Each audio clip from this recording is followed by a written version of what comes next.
Hello, y'all. Hey, baby. Good evening. She got a sexy voice on today. Right. Okay, so anyway.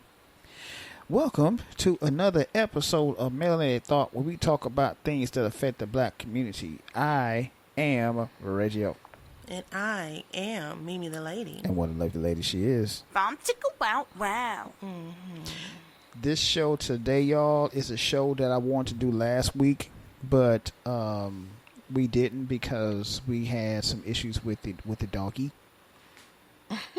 So, but that's okay though.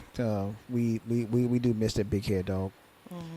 So, but anyway, this one is called The Death of Affirmative Action.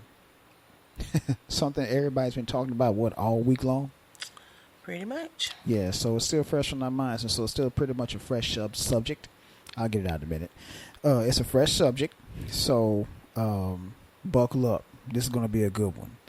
At any rate, like I always do, how was your week, dear? It was pretty good. It was 4th of July, of course, and I don't know, whatever. Just a day off, but technically it went off because I work. Yeah, she did. And month-end close, quarter close, not going to bed till 2 or 3 o'clock in the morning. You know, the usual. Yeah, the usual. You know. But I am a little sad, and we took Winston home yesterday. Yeah. Now I'm thinking about, should we get a little doggy of our own? Yeah. She's been. At first, I never thought. I had dogs when we were younger, but I wasn't the only kid in the house. So I just wasn't responsible for them. So. Right.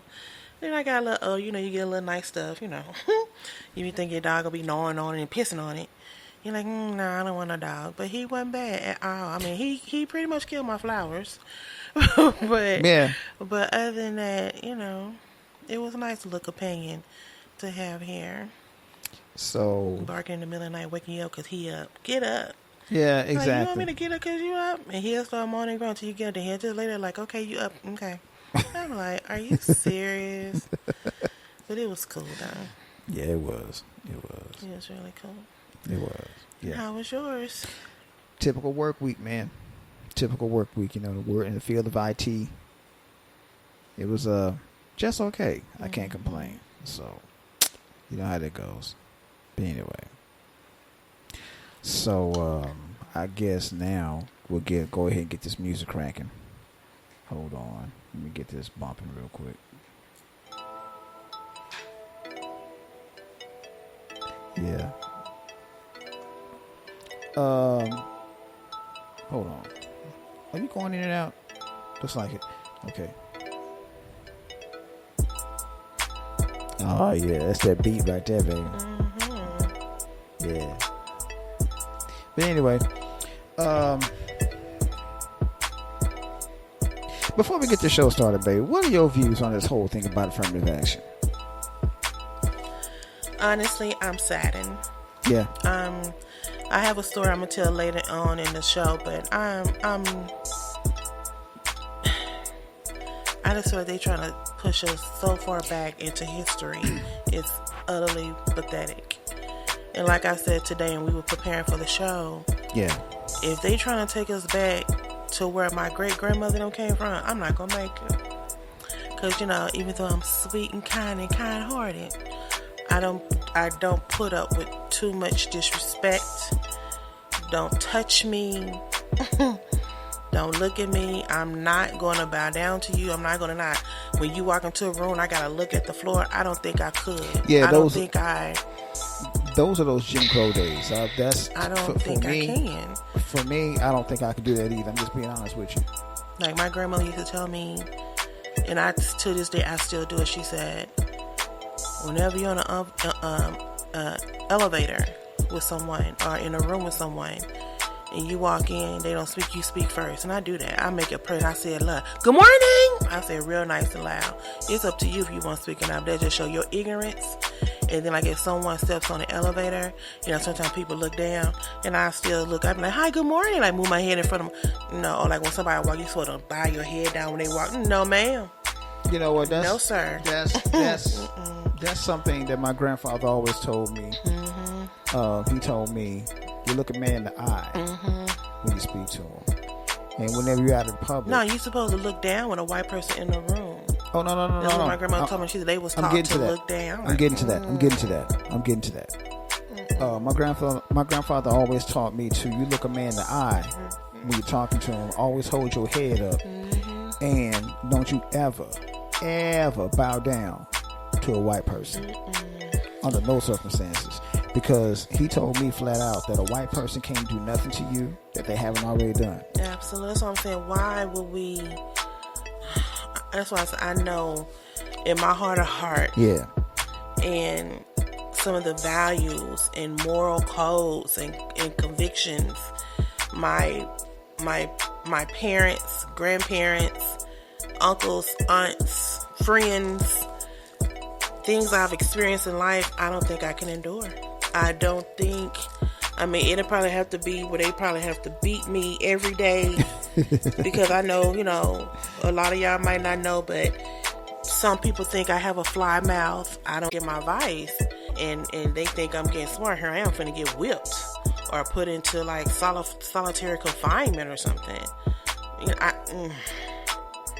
But yeah, to answer your question, I'm really, really saddened because I don't know why a group of people can bring a lawsuit and it can change damn near the dynamics of something that was in this country for over 50 years. Well, overnight. Just like that. I don't get that. We'll get into detail about that later on. I don't get it. Because I got a lot to say about that episode. So, yeah. We'll get into detail about it. So, that's something, to be honest with you, and you know this to be true yourself. They've been trying to take that off the books for the longest time. You know what I'm saying? In all these years, It's been voided, knocked off, pushed back. But a couple of group of people, one group in particular. Oh, we'll get into it. And here we are. Don't worry, we're going to get into it. Yeah, I know. I said, somebody can explain it to me. Maybe I'll feel better. But right now, I feel saddened. I'm very saddened about it. Oh, we'll get into it. Yeah. We'll definitely get into it. I can guarantee it. What about you? How do you feel? This is how I feel about the situation. I would be the first to tell anybody that I benefited from affirmative action. Because I did. Me too. In a roundabout way, yeah. But to be honest with you, and I will explain my answer later on in the podcast, this is a good thing. I'll explain that later. But this is a good thing. Because the way I see it, and I've said this before on several occasions, if a black person gets into Harvard, I don't give a damn what their social background is. I don't care how poor they grew up or whatever. If a black person gets into Harvard, they deserve to be there. Absolutely. Because, and you've been told this yourself, when I was going to the University of Oklahoma, shout out to the Boomer Sooners, I was told by the Black Student Union that because of the fact that I am black, I gotta be twice as smart as them. Oh yeah, I was taught that in my household. Yeah. Oh yeah, no doubt about it. I was too. You gotta be twice as smart as them. So when I got accepted into the University of Oklahoma, and I got that scholarship, the first thing somebody told me was, you got that, you earned it, and you deserve it. Because you wouldn't have gotten it if you didn't. Absolutely. So, yes, I think that it's a good thing. It's a good thing. And like I said, I explain my answer later on. So, but yeah, we'll talk about it. Anyway, let's get to these books. I got some good ones. I got some really, really, really good ones. Okay, books every black person should read at least once in their lifetime. Let Brother Malcolm, Sister Betty, and the two of the girls come up on the screen. But let me just say this about Brother Malcolm, man. Malcolm was a girl dad. I don't feel bad about that. Before that phrase ever came out, he was. Yeah. He was a girl. He had all girls. He did. All girls. So, that's that's a beautiful thing, man. And he loved his daughters. That was a given. Oh, yeah. So, anyway. Okay. First book I got is called The Pursuit of Fairness, A History of Affirmative Action by Terry Anderson. I read this book a while back. It's on my Kindle. It pretty much breaks down the history of affirmative action why it was instilled in the first place, and who benefited from it the most. We'll get into that later on too. But this is a good read. I think everybody should read this one. It's a really good read. The second one I got is Affirmative Action Fair by Natasha Wariko. I hope I'm pronouncing your name right, sister. But this talks about, is affirmative action, was it actually necessary during the time it was in place? Now, to me, the short answer is yes, and I'm sure my wife would agree with me. It was necessary because of the fact that, and I'll get into this, we'll get into this deeper later on in the podcast.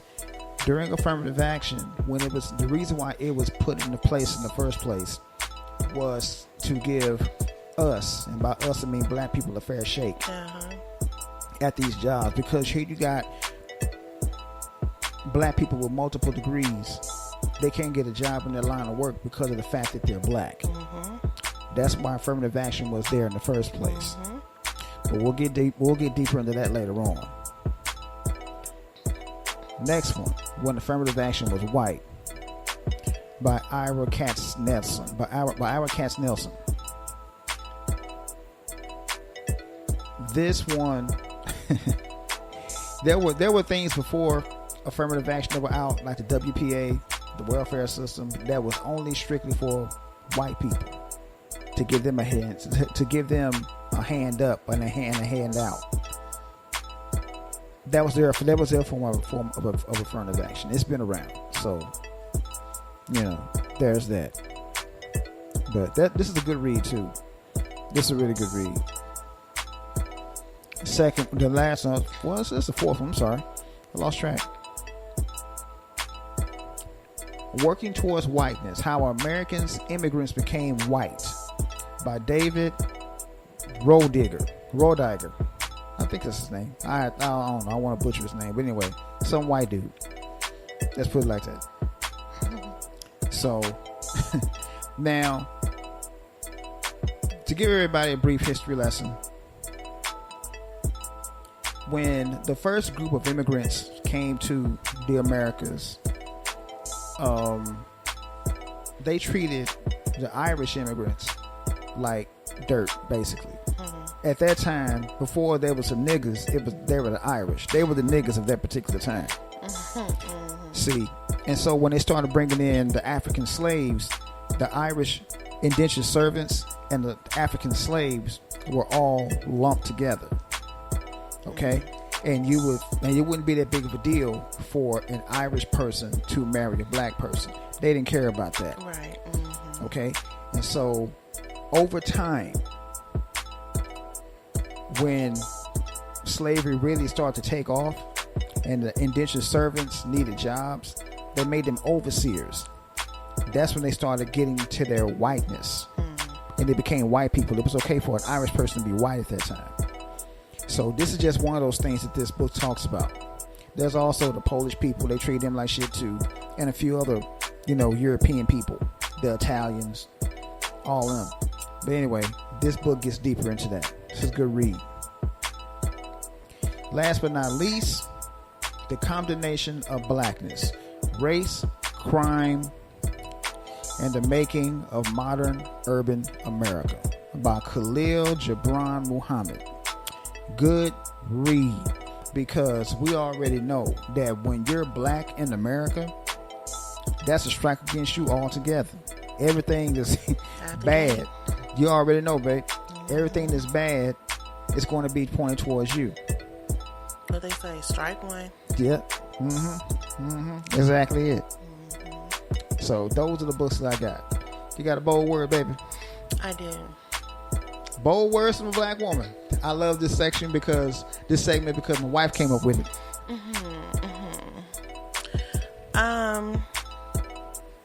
Relating to the show topic today, I would like to speak on Ketanji Brown Jackson. Let me put a picture up. Hold on. Let me put a picture up. There she go. It'll pop up in just a second. Most of you have heard of her, I'm pretty sure. But Ketanji Onika Brown Jackson born September 14, 1970. Oh, she's a Virgo. That's what's up. Right? Yeah, buddy. Is an American lawyer and just jurist who serves as an associate justice of the Supreme Court of the United States. Okay. Jackson was nominated to the Supreme Court by President Joe Biden on February 25th, 2022, and was confirmed by the United States Senate and sworn into office that same year. She is the first, and this is in 2022, she is the first black woman and the first formal federal public defender to serve on the Supreme Court. Yes. I wanted to make her my bold woman today because she spoke on affirmative action this week that pretty much touched my spirit. You know, for a while when she first got in, I was like, okay, Miss Katanji, what you gonna do? You have to show me something. You know, I was waiting on Kamala to do something, and she let me down, so I'm waiting on you. But by her rhetoric that she spoke this week on affirmative action, I got my eyebrows raised. I like The Rock, like, okay. All right. But so shout out to Miss Brown for being my bold woman of the week. Well, let me say the this: first black woman in 2022 now.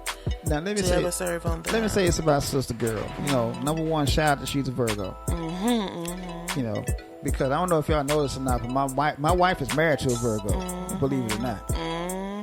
So you know, damn, baby, can I say it like that?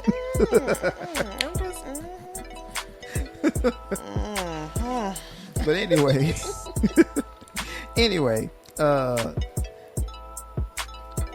I had, and my wife can tell you this, I told people, don't get the warm and fuzzies just yet when it comes to Miss Jackson. Let's see what she's going to do first. Right. I said that. I'm not mad at Sister Girl for speaking her mind about this whole affirmative action thing. Absolutely. That's why she's, I have no issues with that whatsoever. I think it's a good thing that she says something because we'll get into, you know, Mr. Clarence Thomas later on down the line. No, I was just going to say, and to go up against that's why I had to make her. I had to make her. No, I understand why. Just for going up against that nut job. I wouldn't even call him a nut job. He knows what he's doing. He knows exactly what he's doing. Okay? He knows what he's doing. He ain't stupid.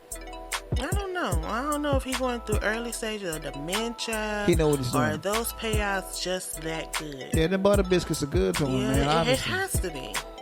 All that cooning he doing. I don't know. But we'll get into it later on. That's why I said prelude to what we're going to speak on the show. I just had to shout her out. Give her some background on her. And then we'll get into what she said this week on affirmative action that really touched my spirit. All right. Yeah. We'll get into that later. All right. MPT News. MTP News, I should say. What? Oh, man. No sound effect. You know what? I forgot it. I had it. I had one picked out too. I just never hooked it up. But I'll get it next time. I promise. It'll be ready for next time. Okay. But anyway, what we got, babe? What we got? Here we go. Buckle up tight. It's time for MTP News. Hey, before you get started, did you get the one about my home state? You got that one? Okay. Okay. I'm just making sure. Say that one for last. Definitely.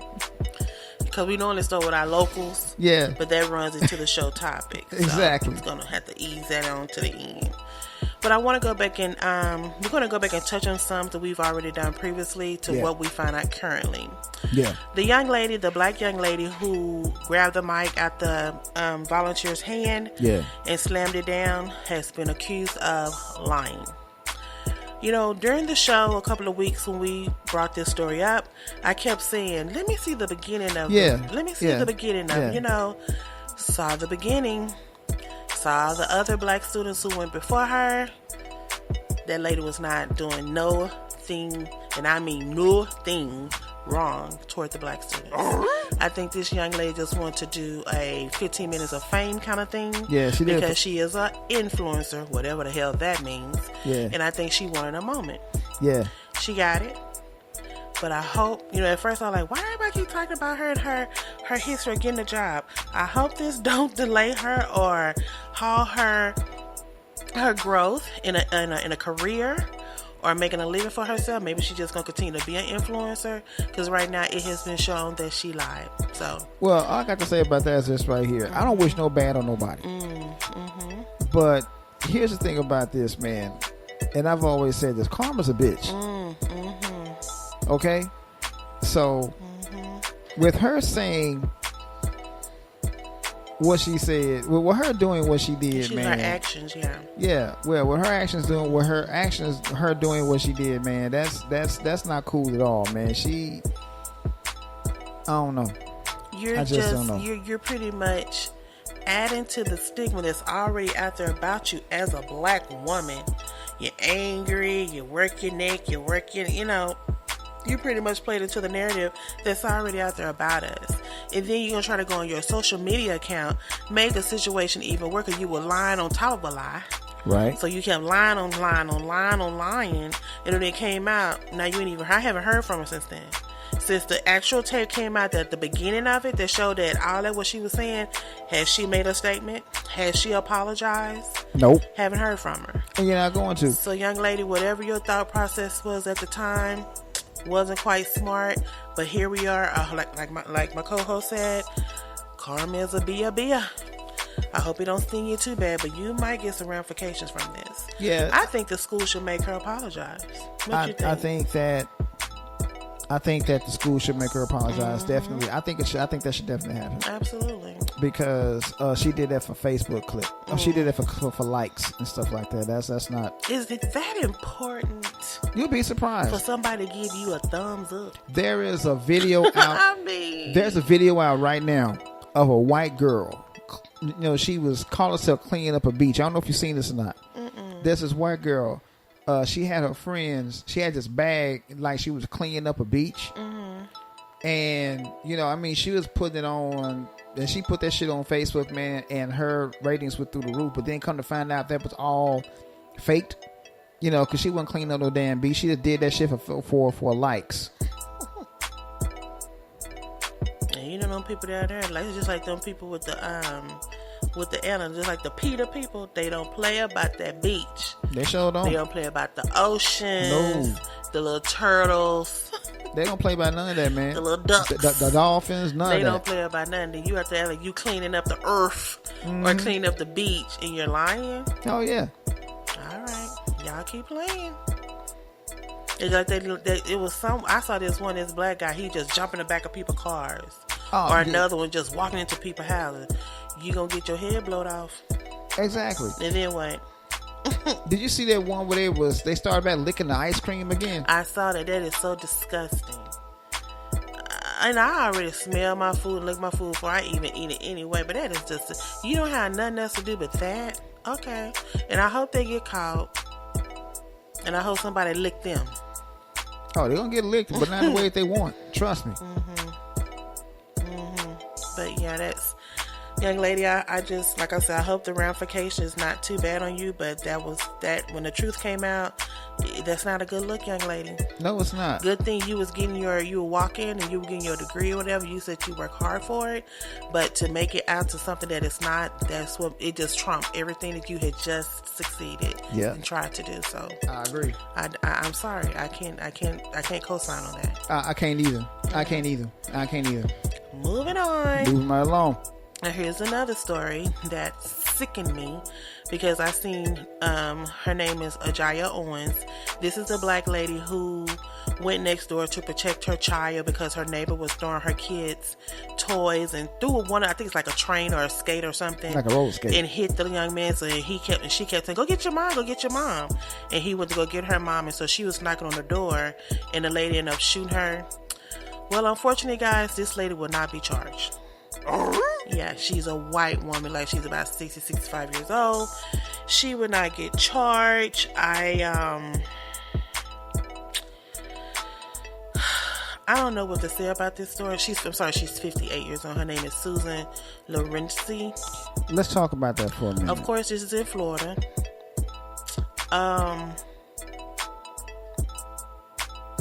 The reason why, if you can, I'm trying to utter it out my throat.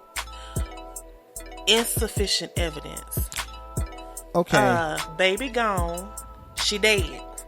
What kind of more evidence do you need? Let's talk about that for a minute, babe. Yeah. Let's talk about that for a minute. We could do a whole show on that subject alone. We have. And we have done shows on stuff on Brianna similar Taylor. incidents. Yeah, on similar incidents. Now, as much as I hate to say it, I saw that coming. But okay. Let me sit down and ask you why. Okay, it has been known in the neighborhood this lady harassed the children, called them racial slurs. I mean, this is like on a daily thing. How is it not sufficient evidence if this woman is dead? Oh, it's a simple answer. Did she walk over there and just shoot herself? That's a simple answer for that. Okay. The answer is this right here. That white lady has a complexion with the connection for the protection. That's pathetic too. I agree with you on that. That is utterly... But think about this for a second. Just think about when those cops were arresting her and taking her in. You would think that they was taking in their own damn mama. Yeah, very Did you see gentle, that? Very gentle with her. They was real gentle. They was handling her with kid gloves. Like she was just so fragile. She wasn't fragile to pick that gun up. Thank you. Exactly.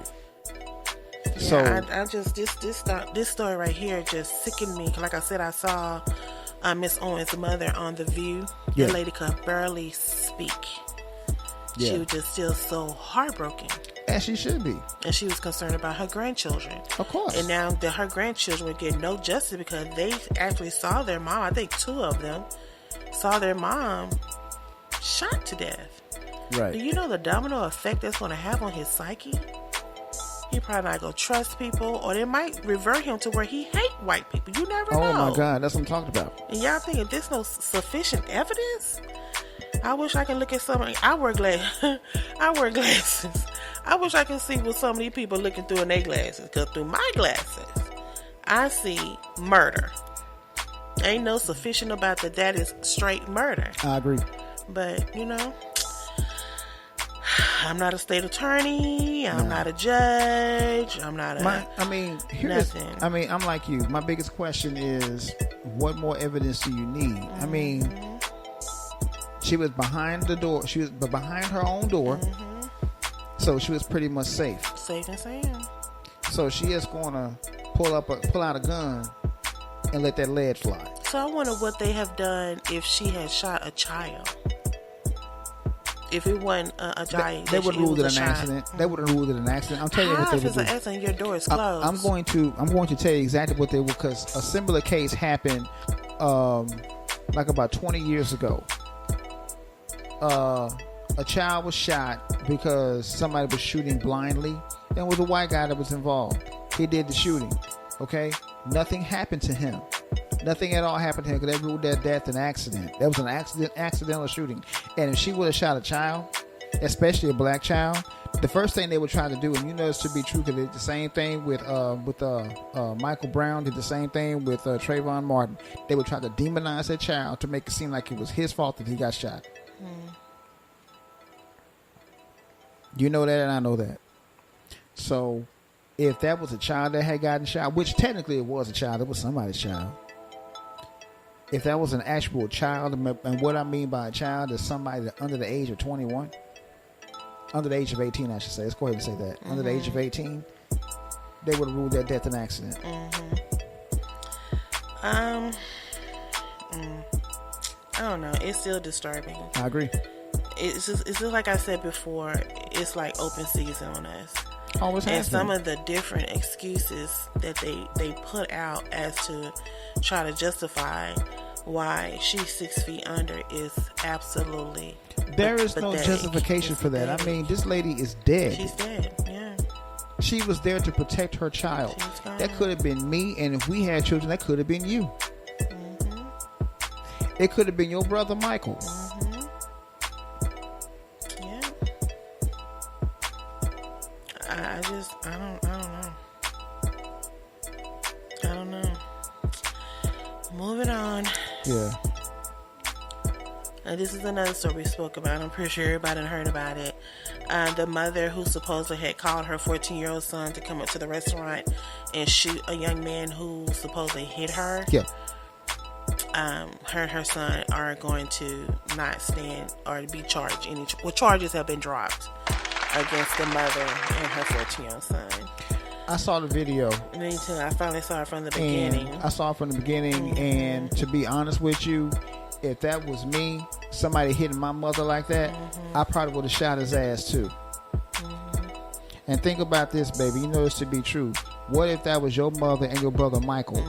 You already know what would have happened. Oh yeah, the way my brother, that is a true, nothing disrespectful about it. I love the relationship. That was a true mama's boy. And to this day, my brother's having problems dealing with her being gone. Yeah. So I know he would have stood 10 toes down. For sure. I know I would have. He would have been like, hey, yeah. Yeah, I would have too. But I would not even blinking an eye. Yeah, not even bad. By Without question. batting the eye, yeah. He's gone. Yeah. Let a man put their hands on my mother. And would have stood there until the police came like, yep, I did it. Yeah, exactly. I would have done the same thing. I would have done the exact same thing. So I'm not mad at this young man for doing that. Well, initially they were trying to make him out to be a thug, like a little 14-year-old was a thug or whatever. But then his mom name is Carlisha Hood, and so his aunt made this statement that I thought was kind of prolific. She said, "Tears of joy. When your family is God-driven, nothing be impossible. I just got a call saying all charges were dropped, and God is good. Trial and terror." I don't know what she mean by terror. That's all God right there. True. But it's just been so many after conversations about this, like Miss Carlisha Hood is trying to sue the city. Well, personally, I'm gonna give my personal thought on this because this is my melanated thought. You and your son has been blessed to get out because y'all actually just like we talked about the previous story, y'all killed someone. Get out of Dodge. Because someone is going to be gunning for him. First of all, it's going to be black on black crime because both of y'all are black. Yeah. Somebody going to be gunning for him, what they call a get back. They got to get a get back. So instead of trying to sue, pack up like the Jethro's and them, pack it up and move. Get out of there and try to get your son a better will like us. I agree with you. Why we always got to sue? Talking about her name was tarnished and making a bad reputation for herself. Okay, that's understandable. People going to talk. But just look at the bigger picture. Your son is not about to go to prison. And you're not supposed to go to prison because supposedly you're the one who initiated the kill. So just think of it as a blessing. Call it a day and pack it up and get gone. And I do mean get gone. Let me say this real quick about that. Let me give people a little bit of a history on that. In the initial story, you know, to be true yourself. In the initial story, they tried to make this woman out to say that she called her son in to bring that hammer and let the lead fly. And they also tried to say that she told her son to chase him out of the store, which we know is not, which we all know this isn't true. Correct, he was standing there. He was already there. Yeah, she told. As a matter, if you look at the video, she told him to go back in the car. She said, "No, go back in the car." He didn't. He was there to protect his mother, which I ain't mad at him on that. And they're trying to make it out to say that the mother said, follow him out of the store and shoot anybody else to get in your way. In other words, they're trying to make her out to be like this mastermind and have her child go on a shooting spree and just, kill any and everybody. And that's not the truth. Again, that's what they do with us. They try to demonize us first. And once they do that, they sway the public's opinion of us. They did the same thing with Trayvon Martin, which is why George Zimmerman is out there right now, footloose and fancy free. They did the same thing with Michael Brown. That's why his killers are out free. They did the same thing for Landro Castile. That's the reason why his killers are out free. Okay, so and they're trying to do the same thing with. They tried to do the same thing with the whole Breonna Taylor case. Remember, they tried to make her out to be like a drug queen or some shit like that. Yeah. Well, my thing is, first of all, rest in peace, young man, but keep your hands to yourself. Yeah. He clearly shown that wasn't his first time putting hands on a woman. Of course not. And secondly, I saw this woman, they said he went in there to get some wings. He went in there to get a hot dog, but he came out with some wings. He got some wings. There you go, exactly. I mean, that's not funny, but hey. It's not funny. Hey, you can't put y'all can't put y'all hands on everybody. Everybody's not taking it. That's why I just. It's not funny, but it is what it is. But like I said, I've seen so many people have said, And I haven't really read anybody saying that young man did the right thing. He was protecting his mother. Yeah. Now, like, some people are like, well, she shouldn't have said nothing bad. No, but she was trying to let the young man. She wasn't saying nothing derogatory to the guy. He was just popping off for some reason. I don't know. Because I still looked at this show. I'm like, why is he popping off like that? What did she do? And she was just steady, like, in her lane. She never walked up on him or swung at him or anything. So I'm sorry that happened to him, but you're going to have to, in the words of Kevin Hart, you're going to learn today. Oh, yeah. And you're going to learn today. Oh, yeah. But I'm glad this young man, like I said, y'all just need to go and pack it up and move to Beverly, because that was a blessing, and he's not going to serve any time. You're not going to serve a time. Sorry, this young man has lost his life, but let's get it going. Stop trying to sue all the time. For sure. Yeah. I want to talk about that part right there. I agree with you on that, babe. I mean, I was listening to a few people that was talking about this case. One of which is Tariq Nasheed. He said the very same thing. He said, y'all talking about suing? Let that go. Let that go. And I agree. Just let that go. Don't even try to sue. Just let that crap go. Go on about your business. You won. Take that victory and go on about your business. Nobody's in jail. So I don't get it. Moving on. Moving right along. Now, this story right here touched me also. And like I said, it's just some of these stories, it may make you like, what the? And then so you be like, I cannot believe that. Where is your empathy? What you got? This is a little hothead cop that tackled a woman, tackled a black lady, because she was simply recording them arresting her husband. The part that got me is that even though he was getting arrested, the husband was still in protect mode for his wife and saying, don't throw her down like that. Don't do her like that. She has cancer. Oh, when I heard that man say that, my little heart just crumbled. I was like, these policemen just try to be so tough on the wrong people. She didn't have a gun. She didn't have anything. She just had her cell phone recording y'all attacking or arresting her husband, make sure nothing happened to him, and here y'all are attacking her. This is unbelievable. Let me say unbelievable. And of course in Los Angeles. Let me say this. Give everybody a little bit of a history on this story right here, for those of you who don't know.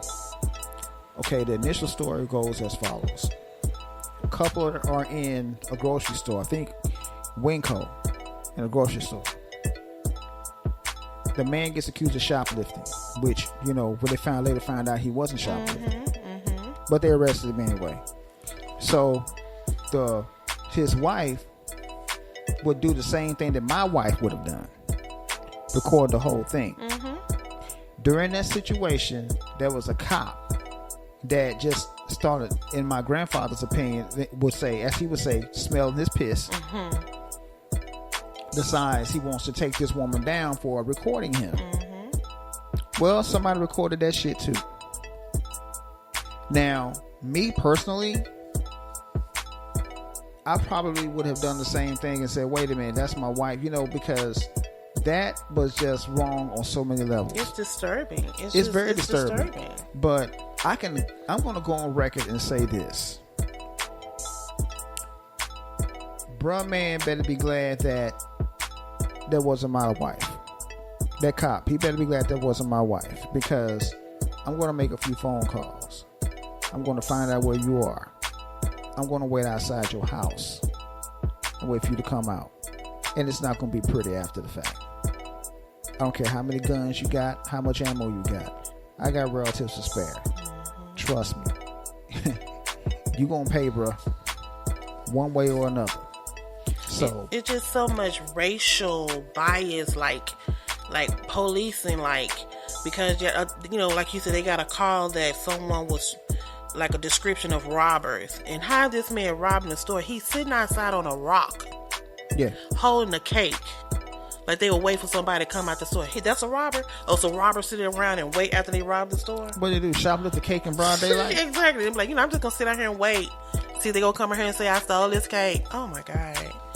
I just, it's messed up, ain't it? It's that because they fit a profile.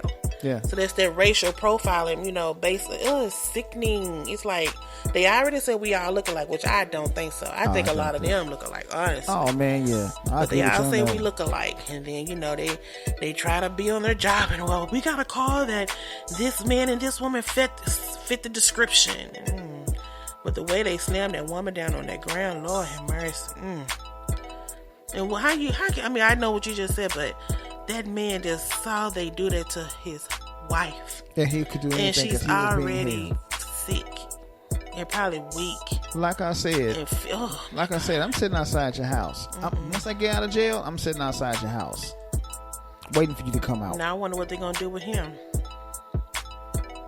Probably they're not doing too much for some of these officers these days at all. Oh no, they ain't doing nothing to a lot of them. Give them like desk duty and stuff. Oh no, it's a lot of them. They're not doing anything to a lot of them. They're not doing anything to a lot of them. And you know it to be true, and that's messed up. That's really messed up. Here we go. So now we're gonna go to more current. But those are the ones I just want to clear up from stories we spoke on before. Okay. Here's another sickening. Because everybody, if anybody know, they know that I say God take care of old people and babies. Yep. You can't mess with the babies. You can't mess with old people on my watch. Mm-hmm. Quote unquote, I'm scared, mommy. A video shows a Sacramento cop handcuffing a weeping 10-year-old girl during police raid. And the police, the only thing they said was, it never should have happened. What's so here? I don't have nothing. Give me some I heard about the story, but give me some background on it real quick. The Sacramento Police Department is facing backlash after a video of a 10-year-old black girl being handcuffed in a raid in 2022. It had resurfaced. The body cam footage from a Sacramento police officer shows a little girl in red and black pajamas being handcuffed while she is crying out for her mommy. Her mom was standing outside, like in her front yard, like in the neighborhood or something, and they was looking for somebody. They come and do like a when they come for a warrant, look for somebody. Yeah. And she was trying to tell him he wasn't there, he doesn't live there, blah blah blah blah. And so the little kid walking like, what's going on? So I guess they must have thought she was who they was looking for, and they put handcuffs on her. A 10-year-old child. A 10-year-old child. What's that child gonna do? Put a book on you? She's 10. What's she gonna do?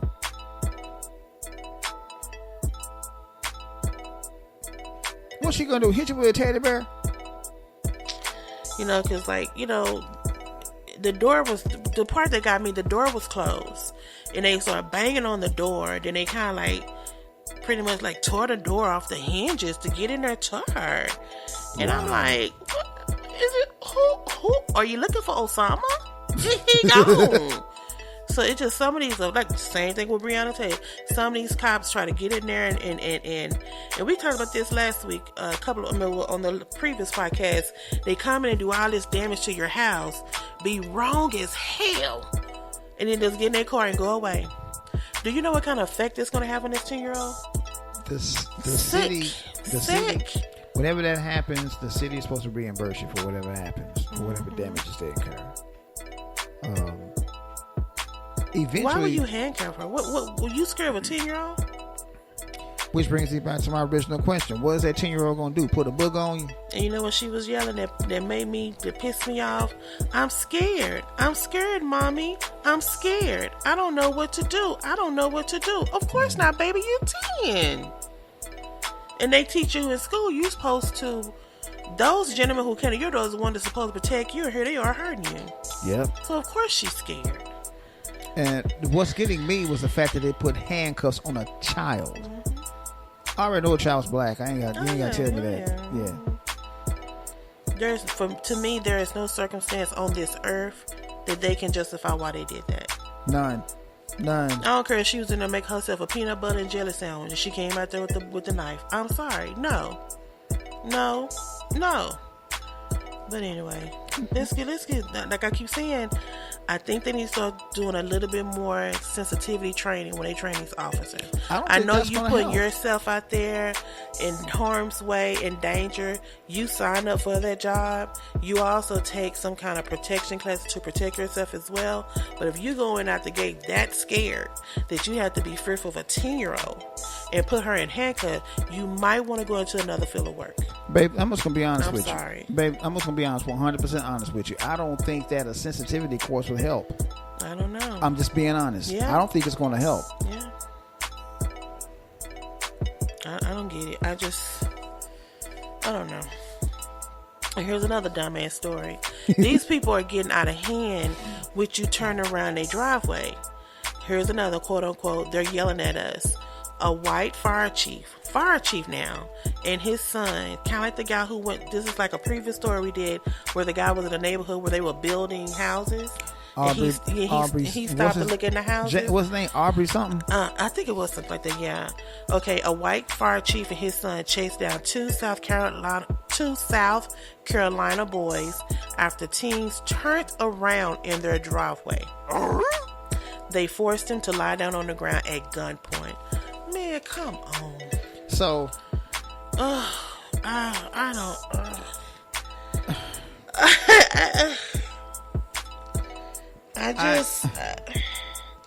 What is your driveway made of gold? I mean, they just turn. They're not spitting on it. They're not urinating on it. They're not doing anything malicious. They just turn it around. I don't know. I don't know. You get that upset because somebody utilized your driveway to turn around. Something's wrong. Something's wrong. Okay. All right. Okay. Moving right along. Yeah, and he said, I'm going to read this. He said, the fire chief and his son denied any wrongdoing, but they admitted to chasing the teens for about 15 minutes and yelling at them. WTF. The fire chief admitted to pointing his pistol at them and making them lie down on the ground until authorities arrived. Wow. Seriously? They pulled a gun on these people? Mm-hmm. Man.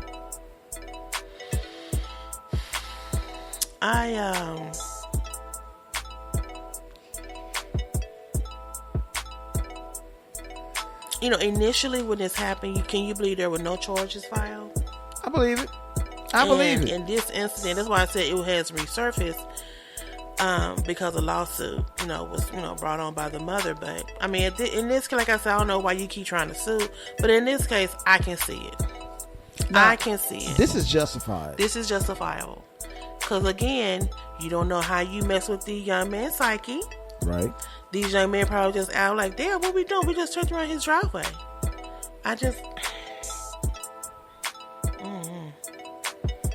Moving on. I'm just tired of these little asinine ass. Yeah. And then here's another stupid one. Okay. Of course, it was here in Texas. Oh, shit. A woman tried to escape road rage incident that began over a red light. And then she ended up driving to a public place. Oh, that wasn't good enough. He gets out yelling and pointing a gun at her and calling her out her name. WTF. Oh, my God. Okay, I can admit I used to be a road rager, but now that I don't really drive a lot like I used to, it scares the hell out of me. Now I don't even look at people no more. If they give me the finger, call me all kind of, I wouldn't know because I don't never. Cause normally I'll stare you down. I be looking out to the left where I should be looking forward to make sure you see me and my mouth moving, calling you out your name or giving you the finger. I don't do that no more. But this right here, this is excessive. You know what? This is excessive road rage here. So you're driving along. Mm-hmm. Something happens at the red light. Mm-hmm. And all of a sudden, this person follows your ass. Black woman, white man. Mm-hmm. You already know. Yeah. Mm-hmm. I tell folks this all the time. This is how white supremacy works. They never do that to the warrior class. Mm-hmm. It's always women, old people, and children. Mm-hmm. It's kind of like, let me say it like this. When I was growing up, I used to watch Mutual of Omaha, Wild Kingdom with Marlon Perkins. Mm-hmm. I remember this one episode, this pride of lions was hunting. They was hunting a herd of zebra. No, antelope. They hunting a herd of antelope. Now, what these lions do is they circle the herd so they can find either a calf or somebody that's not paying attention so that way they can get them. In this case right here, it was a female. Mm-hmm. Now see, for those of you who don't know, most female antelope don't have antlers. Okay, so they really can't fight back. They cornered a female antelope by herself, and she couldn't really defend herself, and she was running, but of course they chased her down. That's the way white supremacy works. He saw this woman by herself, and she was alone. Well, let me tell you what happened. Okay, she was at a red light. Yeah. The light turned green. Okay. She didn't move quick enough. He honked. She honked back. Then she took off. While she was trying to take off, he ran into the back of her. He rear-ended her. And so once he did that, she just didn't want to pull off like a regular hitting, like a regular accident. She put into a Phillips 66 gas station. And when she saw the gun, and in the meantime, when he honked his horn at her and like ran into the back of her, he pulled a gun. So she saw the gun. So that's why she went to a gas station. So she gets in her car and goes inside the gas station. He gets out and follow her into the gas station. Wow. Girl, that's too much. See, like that I is said, team too much, honey. Like I said, that's what they do. They will attack the weaker class. They will attack the people that they don't think will fight back. That's how white supremacy works. In public, you don't think other people see you with this They gun? don't care. They don't care. They don't care because he's white and he knows it. Telling her to get on the ground, screaming and talking to her, call out her name. Oh my God. That's what they do.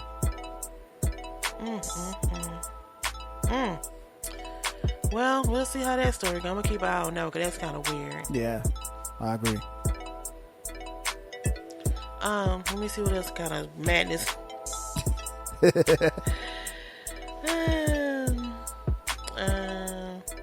Okay, I think you sent me this, so I'm gonna let you expound on this one. Quote unquote, I hit you, nigger. Stay on the ground.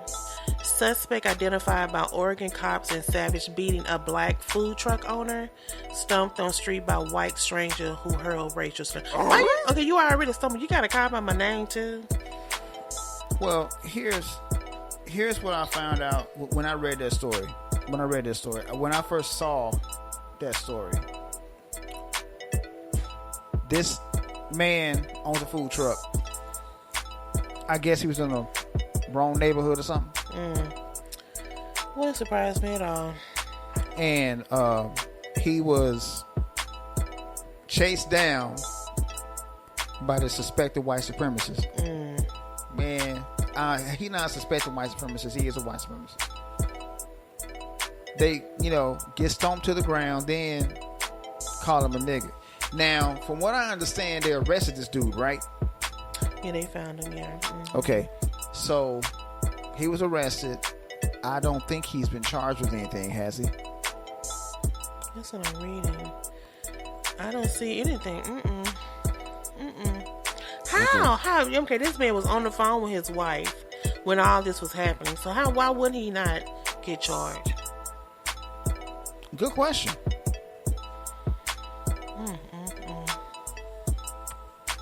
In broad daylight. Well, like I said, it's open season. Physically, that's the way it's always mentally, been. And that's the way it's always been. It's always been like that. That shouldn't be of any surprise to anybody listening to this podcast. I know I'm not surprised. You shouldn't be surprised either, dear. Are you? I'm not.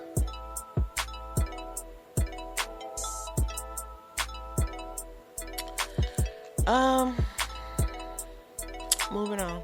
I have no words. It's getting pathetic. It's just really I don't know.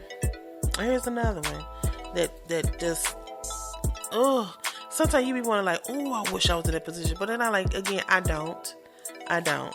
Let me read the headlines to you. Quote unquote, I'm white, we rule. A Karen goes off on a black man for picking up his daughter. Now, this story is he went to go pick up his daughter and he, parked in her driveway. He didn't know he had parked in her driveway because he said it was like a building. It was like a building. And so she came through and said, move your car. You parked in my driveway. He was like, it wasn't even 2 seconds, 2 minutes, And it's like he was trying to explain to her, okay, man, give me just a moment. I need to go pick up my daughter. Oh, he took 2 minutes too long because she went off. And would call him, of course, all out his name. And then she tried to turn it around on him, saying that he was in the wrong. And then she busts out and said, that's right, I'm white. We rule. Now, racist white woman. Have I lied yet? Okay, now I saw this story and I saw the video. Now, this fat ass ugly white woman, and yeah, I meant to say it like that too. Not that I have anything against big women, because I'm married to one. I'm happily married to one. I love my wife. But this fat ugly bitch came out and said, that's right, I'm white and we rule. For the simple fact, this man parked in her driveway. He was trying to be apologetic. He wasn't being disrespectful at all. And that's the part I don't get. He was very apologetic, but then why she had to block him in? If you want him to move, let him move. Why are you blocking him in? Exactly. Some of this stuff they cause, they blame on themselves. But here's the thing about it. If you listen to that video, he was saying, ma'am, I'm trying to move. And she was like, don't ma'am me. Did you hear that part? Mm-hmm. Yeah. I don't know no more. I'm just like what's his name? Tyree. What more do you want? It's like what? I mean, we apologize, ma'am. I'm sorry. I'm instead of calling you ma'am. Now, one time did I call you big fat orangutan looking motherfucker? Nothing like that. I'm calling you, being very respectful. You calling me out my name. Now you telling me because you're white, you rule over me? And that whatever you say I need to do expeditiously, you can eat a clit? How about that? Oh, shit. Damn, baby, tell us how you about really that? feel. No, that's what I said. Watch how you talk to people. Because what if he would have flipped the switch and had a gun? And was having a bad day. It could. And don't like nobody calling him out his name. It could have ended really, really bad. Y'all just don't know what people are going through. You don't know. He probably was rushing through traffic, trying to come get her so he don't have to pay that late fee, picking her up. You don't know what that man was going through. Or she could have been sick and he had to hurry come pick her up and take her to the doctor. You don't know. But because he parked in your little spot. Oh my God. Here is my deal. Here is my deal. You know what? I've always said it, and I continue to say it. These Karens are getting out of hand. Entitlement. What kind of entitlement? Entitled to what? These Karens are getting out of hand. They really are. Karens and Kens. Oh, the Kens too. The Kens too. I agree with you on that one. The Kens too. But these Karens, man, these motherfuckers out here, boy, come on, man. Because they know nothing gonna happen. Just like that white lady who shot that baby through the door. They know nothing really serious is gonna happen to them. And like I keep saying, the one thing worse than a racist white man is a racist white woman. I'm white. I rule. Exactly. You gonna rule this smoke in a minute. You don't want none of this smoke, honey. I'm having a very bad day. I'm trying to be nice to you by calling you ma'am, first of all. Because I could be calling you something else. Because I'm justified. Man, come on. Oh, a parking space. Man, get out this. Ugh. I'm too petty. She would have got caught everything but a child of God if it was me. Okay, let me read this famous Oklahoma story, then we'll go ahead and get into today's show topic. Oh, no. Hold on. Let me prepare myself. Now, a couple of shows ago, we did the famous Tulsa Race Massacre. Right. Very informative show. If you haven't checked it out, please go back into our history and look it up and listen to it. Very it's informative. Online, y'all. Very informative. Well, old superintendent down there in Oklahoma claims that the Tulsa Race Massacre was not, I repeat, was not about race. Yeah. Oh, yeah. Oh, yeah. So by you being from Oklahoma, sir, would you like to expound on this and stupid remark this man made? The pleasure's all mine. Okay, what's the guy's name, baby? I forgot his name that quick. Let me find out. Yeah, I forgot to. Go ahead. I'll tell you in a minute. Okay, for those of you who don't know, Hold on, I'm going to have to look it up. my grandfather was around when the Tulsa race riots happened. I was never taught about the race riots in school. I had to learn from my grandfather what that riot was all about. Okay? Now. Ryan Walters. Okay, Ryan Walters. Let's put his name out there. Ryan Walters. Now, Mr. Walters is from a town in Oklahoma called McAlester, Oklahoma. For those of you who are not familiar with McAlester, Oklahoma, that's where the prison in Oklahoma is located. They call that prison Big Mac. And I can honestly tell you that McAlester, Oklahoma is not black folk friendly. It really isn't. At one point in time, McAlester, Oklahoma was a sundown town. Okay? So, to give you a brief history on the white dude that said that dumb shit, what's his name again? Ryan Walters. Ryan Walters. Mr. Walters. I'm going to call you Mr. Walters from here on out. Okay. Mr. Walters, if the Tulsa race riot wasn't about race, what in God's name was it about? Because let me give everybody some history on the Tulsa race riot to tell everybody how the riot happened in the first place. There's an elevator operator in one of those real swanky Tulsa hotels. White lady gets on the elevator. Almost falls. The brother who's running the elevator tries to help her up. She screams bloody murder because during that time, if you even looked at a white woman, she could say you tried to rape her with your eyeballs. I don't know how that happened because I ain't never seen nobody's dick come through their eyeballs. Have you? Personally, no, I have not. Exactly. No. That's what I'm guessing. That's there you go. But anyway, so he gets arrested. He gets lynched. Okay. The brothers didn't care for that too much, so they armed themselves. And so some white folks saw the brothers arming themselves, and so they went over there and just pretty much tore that area of Tulsa apart. Okay? And that's when the riots happened. A lot of people got killed during that riot. So what would that be? What was that because of his eyeballs? Is it because of his eyeballs? Oh, they should have been brown instead of blue. What was the problem? Good question. Race. So Mr. Walters. Well, this is how it all started. He was speaking in Norman, Oklahoma. And where in Norman? Is you OU? I don't. It says Oklahoma.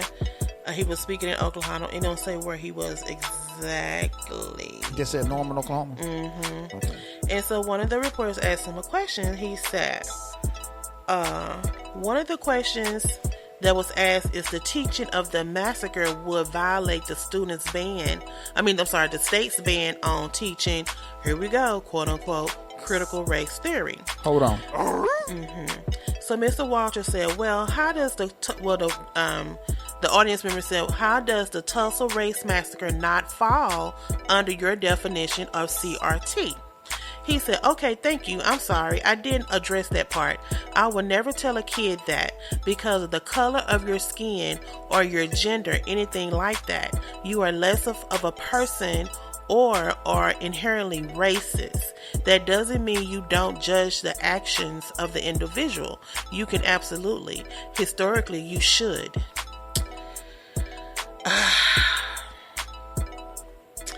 Now, yesterday, Mr. Walters is getting some pushback because of that statement. Now he's saying he was misquoted. How could you misquote that? He doubled down on it, didn't he? Yeah, he did. He said, to say it was inherent in that because of their skin is where I say that's critical race theory. You're saying that a race defines a person. I reject that. Oh my so God. I would say you be judgmental of the issue of the action or the content of the character or the individual. Absolutely. But let's not try to tie this to skin color and say the skin color determined that. Again, was it the man eyeballs for them to go there and tear that city completely up? That's exactly what happened. Just at one area, too. Skin color, man. Just come at one on. area. Yeah. Yeah, they tore up that one area of Tulsa. And I ain't gotta tell you the race of people that was in that area. Y'all seen it. Y'all know who it was. Yeah, y'all was living too good over there. Y'all was what was you progressing along. Prospering. You're not prospering, that's what I'm looking for. You're not asking them for anything. That's the problem. And they thought by now y'all would have fell on your faces, come back begging with your bellies on the ground, rubbing like an ant. But you hadn't. Here's the thing. That particular area of Tulsa, Greenwood, Archer, and Pine, that particular area was supposed to not been a good area for anybody to build anything. Black people got together and said, "We'll show you better. Better we can tell you." Yeah. And they did just that.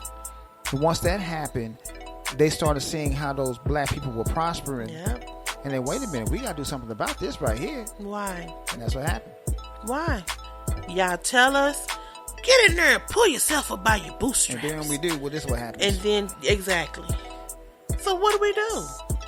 Okay. Keep prospering. And they gonna come in there and turn that down too? Keep prospering. See, I'm hard-headed. I'm petty. I keep on doing it just to piss you off. One of us gonna get tired, and it ain't gonna be me. That's what I just been saying. No, one of us gonna get tired, and I mean, some of us going to we gonna stop being like that little hamster in the wheel, doing the same thing over and over and over. Now, how many times do Tom not know that Jerry gonna set him up for failure? How many times did that who is it? Which one get the anvil dropped on their head with that buck? You know, how many times that man know you gonna have something drop in your head? You know it's coming. So why you keep going out there chasing that thing? Come on, man. Just like the hamster in the wheel. You know it's coming, but you gonna go back out there, right? Okay. Yep. How many times Froghorn go pick that dog up by his butt and spank him with that piece of wood? How many times he ought to know that Froghorn gonna do something to him? That's but he's still trying to chase because he want that chicken. That's one of my favorite cartoons too. Foghorn Leghorn. I say, boy. I first saw this story on Roland Martin's show, and Roland got him. Roland called him a stupid idiot, a dumb MF. Oh no, Roland cussed him out. Yeah, because how you gonna justify say that's not about race, sir? What else could it be? Now, what else could it be? Wasn't nothing over there but black people. Let me go on record. Nothing right in there but white people. Let me go on record real quick. Come on. I am not a Roland Martin fan. My wife knows this. Mm-hmm. But I agree with Roland on this one. He is a dumb motherfucker. Roland cuss a man out, huh, babe? I love Roland. When he go off on a tangent, baby, I love it. Especially when it's something stupid like that. You're not qualified to speak on anything. You're just going off of what you heard. And what you heard is not smart. Which making you look like you're not smart. And here you are trying to retract what you said. No. Hold true in your conviction. You said what you said. You said it's because critical race theory and that it has nothing to do with race. It has everything to do with race. That whole riot was about race. That whole riot was about race. And I would debate anybody on that subject. Them black people went in there, pulled their money together, made them a prosperous, fulfilling, sustaining community. And all they was trying to do was protect it. And y'all killed those people. Yep. What was that called, sir? First of all, y'all call it a massacre. It wasn't a massacre. Which it wasn't. Y'all, that was a killing. Well, I guess that's the same thing. But y'all did it because them people was doing too good for y'all. Hello. Let's just keep it real. They were trying to protect their property. They worked hard for it. That y'all told them to go out there and get. They went out there and get it. That's just like anybody. When I hate to put it like this, but When a black man get a Cadillac, that man will shine that Cadillac till the paint come off. Sure you know will. how I know? Because I had a couple of uncles who had them. Grandpa and too? they will park it. They'll pull it in backwards first of all. It got to be pulled in backwards. Oh, for sure. They turn the wheels a little bit to the left so you Yeah. can see the spokes on the rims. Yeah. And they get out with a towel and just a rubbing. Yep. Just a rubbing. Yep. So they don't want they got something fulfilling to them. Proud that they got it themselves. And here y'all and they see y'all coming. They trying to protect it and you kill them. Yep. Come on. Call a spade, sir. Just call a spade. I hate that this whole happened in Oklahoma. Don't retract it. Just keep, hey, be like your boy Trump. I said what I said. Man, Trump. I said what I said. Let's go. Let's keep it moving. Trump. How many times you heard Trump retract anything he say? Trump didn't take nothing back, man. If he said that was it. That was it, man. I can respect somebody. I can do nothing but respect Trump for that, man. That's all I can do. I don't get it. I don't like his ass, but I can't do nothing but respect. Well, on to the show. So that's enough of MTP News. I'm gonna get that sound, man. I'm going to get that sound. I'm going to get that sound, man, so we can make that official. But anyway, let's go back to the subject: the death of affirmative action. We already know who the main killer of affirmative action was, don't we? His picture's on the screen. Uncle Ruckus. I mean, I am so sorry. Clarence Thomas. Good one. She been hanging around her husband too long, y'all. I am so sorry, sir. I did not mean to call you Uncle Ruckus from the Boondocks. But, you know why I have a problem with this young man right here? What's the problem? Because he once said that affirmative action is where he got his position he in. Yeah. So how you gonna double back and say what you said when this came down that they when they were gonna cancel affirmative action? How could you? He was the main person trying to get rid of it. That's what I'm saying. How could you though? You just admitted when you first got in there that that's how you got your position. Right. So how could you double back? I don't get that. And see, that's what I keep saying. To me, he's a buffoon. He like I said, them checks that he's getting. Yeah, he cooning. They All must that be cooning. so good. All that cooning. Because this man don't realize what he's done. And then this is the part that got to me. You getting into it with Katanji. First of all, y'all the only two blacks in this thing. Hold on, let me put her picture back up, baby. Hold on just a second. Let me put her picture back up there. You know, there she go. I'm like, y'all the only two blacks in there. And I'm gonna read what she said because to me, it's very profound. And then for him to come back and pretty much denounce it like she don't know what she talking about. She ain't even been in here that long. I feel what she said though. Put it out there though. She said when the verdict first came down, she said, "Well, we let them eat cake obliviousness. Today, the majority pulls the ripcord and announce color blindness for all by legal fiat. But deeming race irrelevant in law does not make it so in life." Let me repeat that. Deeming race irrelevant in law does not make it so in life. Okay. And having so detached itself from this country, actual past and present experiences, the court has now been lured into interfacing with the crucial work that the University of North Carolina and other institutions of higher learning are doing to solve America's real-world problems. I know they keep trying to equate this to students getting into colleges, but let's just, like she said here, what about the real world? If they are fortunate to not have to use affirmative action to go to college, and then when they get out there trying to find a job, I think that's when this shit gonna hit the fan. It's already gonna hit the fan with some people trying to get in school, but maybe I'm looking at this like a double-edged sword. Yeah, it might hurt some people trying to get in school, but it might pick up attendance in HBCUs. Right. You know what I'm saying? So then when they do get their degrees from these HBCUs and then quote unquote go into the real world, how they gonna get a job? Here's the deal. Let me give somebody a little bit of a history lesson. Back in the day, you didn't have to pass the bar exam in order to become a lawyer. All you had to do was graduate law school. Get a degree, yeah. Okay. Now, once black people started getting degrees and their law degrees from HBCUs, and there was a bunch of them that became lawyers. What they did was, what white people did was they moved the goalposts and said, no, now what you have to do is pass the bar exam before you can call yourself a lawyer. Right. Okay? So they moved the goalposts. All right? Now, once they moved the goalposts, once they moved the goalposts and black people were still passing the bar exam, they still wasn't giving black people jobs. No, not at all. That's where affirmative action came in. Okay? So and like I said earlier in the show, I can honestly tell you, if it wasn't for affirmative action, I would not have gotten into the University of Oklahoma. I would not have gotten my first job after I graduated college. I would not have done a whole bunch of different things if it was not for affirmative action. Now, the obliteration of affirmative action, this is a good thing. Let me explain that. I say it's a good thing because now, well, let me say this before I say that. The biggest benefactors of affirmative action were white women. Okay?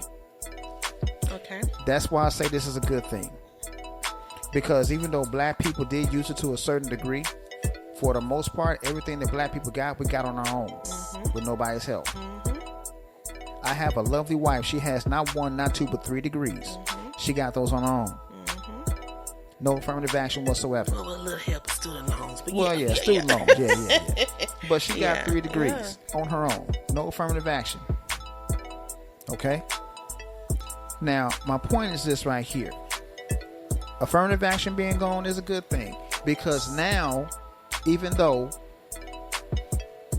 affirmative action being gone, I should say, is a good thing. Because now, all those people that were using affirmative action as an excuse as to why they couldn't get to certain places, let's see what happens now. Because all those Asians that were talking about, we can't get into this XYZ university because of a black person is in my spot thanks to affirmative action. Now, all of a sudden, you're not being accepted to all these colleges and universities because of affirmative action is gone now. So you just shot yourself in the foot. So that's why I say this is a good thing. Is it really a good thing for who? It's a good thing in general. It's a good thing in general because now black people even though black people did use it to a certain degree, it was mostly white women that benefited from affirmative action. They benefited from affirmative action more than any other group on this planet, any other group in the United States. White women did. More white women coming into the workforce, yes. Yeah. But most of the time when you think of affirmative action, that's a person of color. Right. And I feel like it's a bad thing because the group of people who brought this lawsuit up were Asians. And he got up there and spoke saying that he tried to get into Harvard and they told him that he wasn't able, and then he turned around and said, well, we know Asian people are more smarter, get higher test scores than other. He kept saying other. He might as well have said black, but he kept saying others. And that's why he was upset because he should have had that position. Right. And then another one that went to the University of North Carolina pretty much said the same thing. They got this lawsuit together, presented to the court, boom, affirmative action is gone. Right. Now, all these 50 plus years that affirmative action has been in place, black people have been using it or not using it to their detriment or not to their detriment, but we've never filed a lawsuit. And again, ever. And again, and I agree with you on that point. I agree with you. So why would it take 2 or 3 of them to get together and put a lawsuit together, and all of a sudden affirmative action's gone? Let me tell my little story. Okay. I truly feel that affirmative action did help me get my first job, heading to my career in accounting. No doubt. When I first graduated high school, I was working at a fossil workhouse, putting stickers on the back of a watch, standing up on concrete for 7.5 hours because we only got 1 30-minute break in an 8-hour period.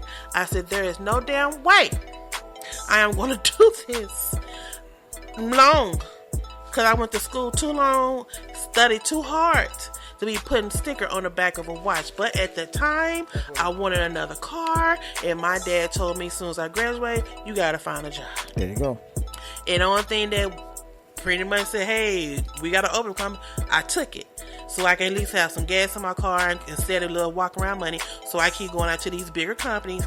I kept pushing. I never gave up and stopped at Fossil. I kept pushing. So I came across this other corporation where I was for the last 22 and a half years before COVID took it away. No, 23 and a half years before COVID took it away from me. But when I went to this corporation and I submitted my resume, and when I went in for my first interview, it was a young lady named Terry, white lady. Yeah. Okay, we had a little report, blah blah blah blah blah. And at that time, when I went there, it was in 1995. I never get it. It was March 28th, 1995. Right. I officially got hired April 1st. Cause I kept saying, this is a joke, right? This is April Fool's, right? When they call it out and presented me with the offer letter. Back then they gave you an offer letter when Right. So when I first went on the interview on March 20th or 29th, I went to this company. Nice building, everybody. I'm not going to say everybody know the building I used to work in. Beautiful building. Oh, this would be perfect. It's not that far from where I live, blah, blah, blah, blah. I'm not that far from downtown. I always want to work downtown, blah, blah, blah, blah. Me and her had a good rapport. And then she called me back. She said, we'd like to bring you in for a second interview. I'm like, oh, okay. Now, mind you, I'm peeping out the first time I went. All these people who walk around this office, none of them look like me. Right. Didn't think nothing about it. Didn't have no fear. Like, oh, Lord, none of that. But back then in the early 90s or the late 90s, however you want to look at it, it was something about that they had to start meeting these quote-unquote quotas. Yeah. In the hiring field. Right. In the workplace. Right. They wanted African American or someone of color. Right.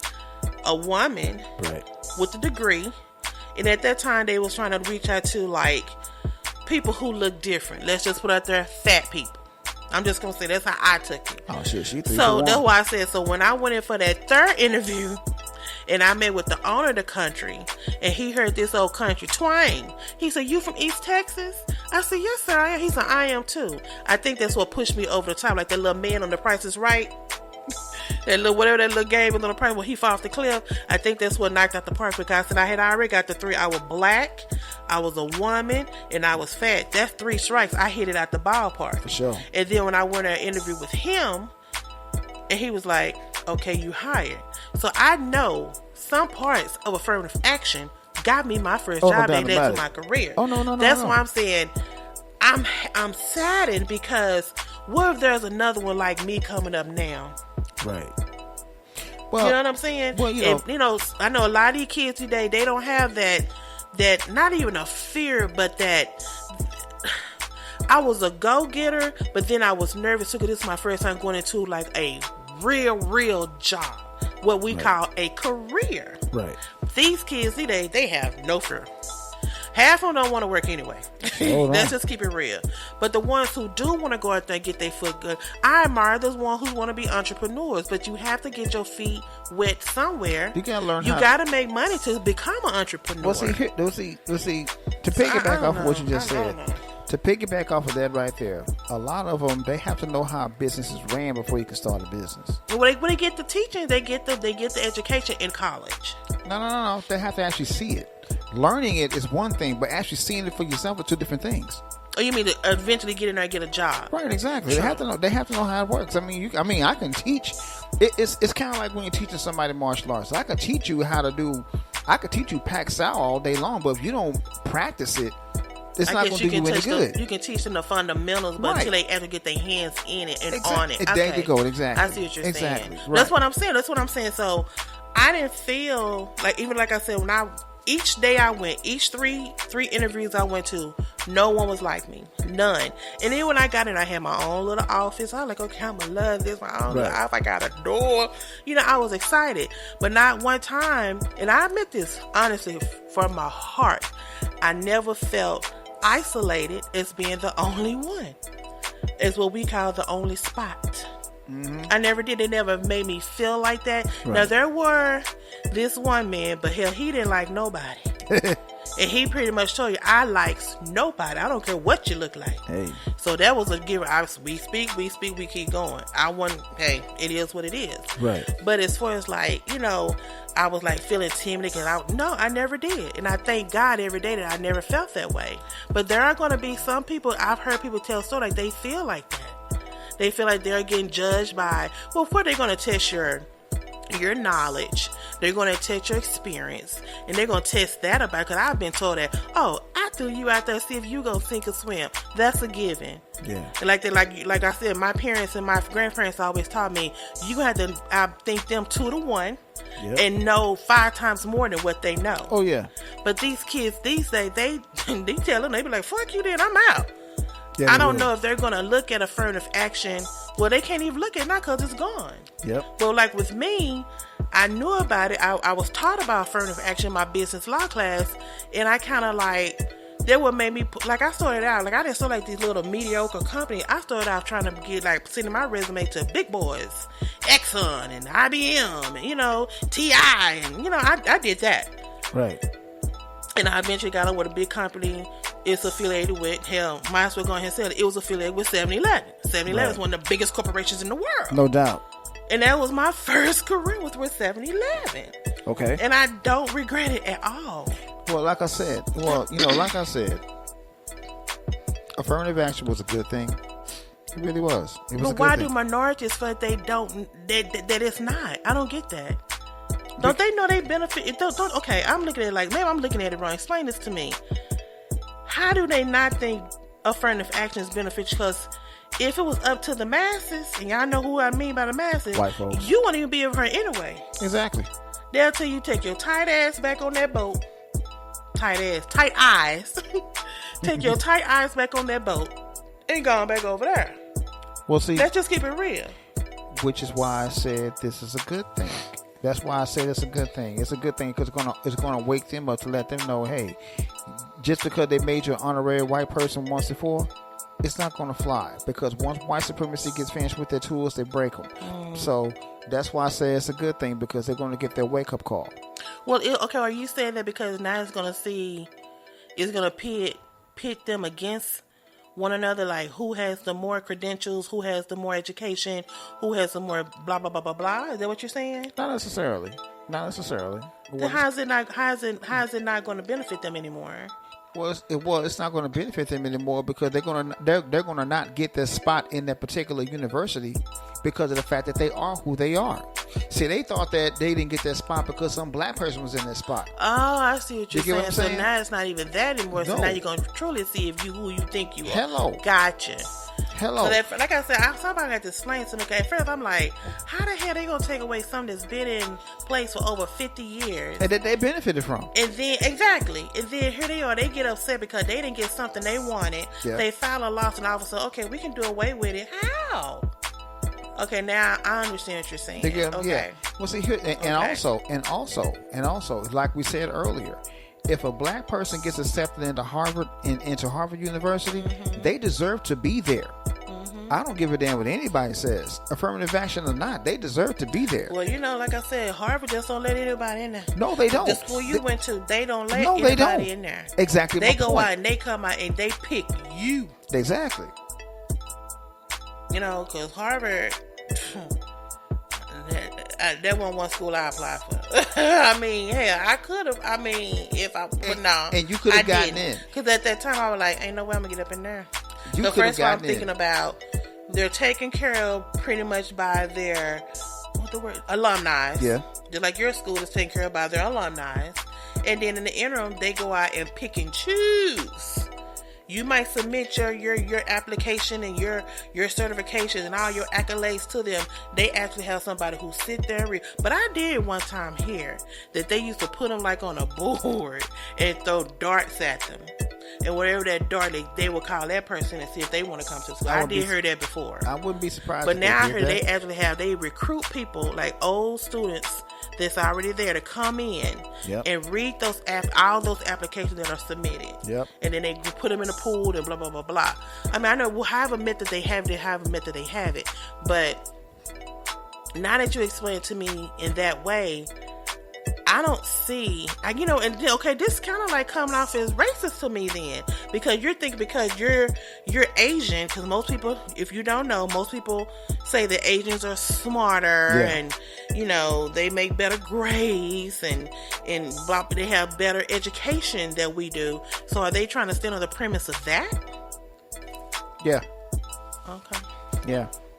Pretty much. Well, shout out to you, Ming Ling Yi. There are quite a few people that's coming out of HBCUs that are just as smart, if not smarter than you. Hello. There are some people coming out these Oklahomas and Texas Tech that's as smart as you. Mm-hmm. So you might have some heat on your heels. And again, okay, I see what you're saying. Yeah. And again, like I said, and it's like I said, if there's a black person that goes to Harvard, Yale, Brown, or any of those Ivy League universities, they deserve to be there. Absolutely. I don't give a damn what nobody says. Yeah. They deserve to be there. Now, they do have those ones you get in because your daddy is on the board. Oh, that's a given. That's mostly white people. Or that your daddy is an entertainer. That's mostly white people. Kids, that's just me talking. But it's like, okay, I'm just going to use it for an example. The Obama girls. Do you think they would have got into those prestigious schools if it weren't for their mom and their dad? Perhaps. They probably because from my understanding, they were educated young women. Oh, yeah, they're very smart. But I don't think it would have hurt their last name either, because you know how much clout would come to that school because of them attending. And that's exactly the reason why they went there. That's what I'm saying. So it's like it's a double-edged sword. Yeah. Some people get it because of who you know and what you know. Yep. And then some people get it because you put in the work. Yeah. Like we mentioned on the show before, I think he's from Oklahoma. The little 13-year-old who got 21 offers of scholarships to almost $1.2 billion. Oh yeah. Who were her? A 13-year-old. Really? But he put in the work. He put the work in. He got the credentials. He got the education. Yep.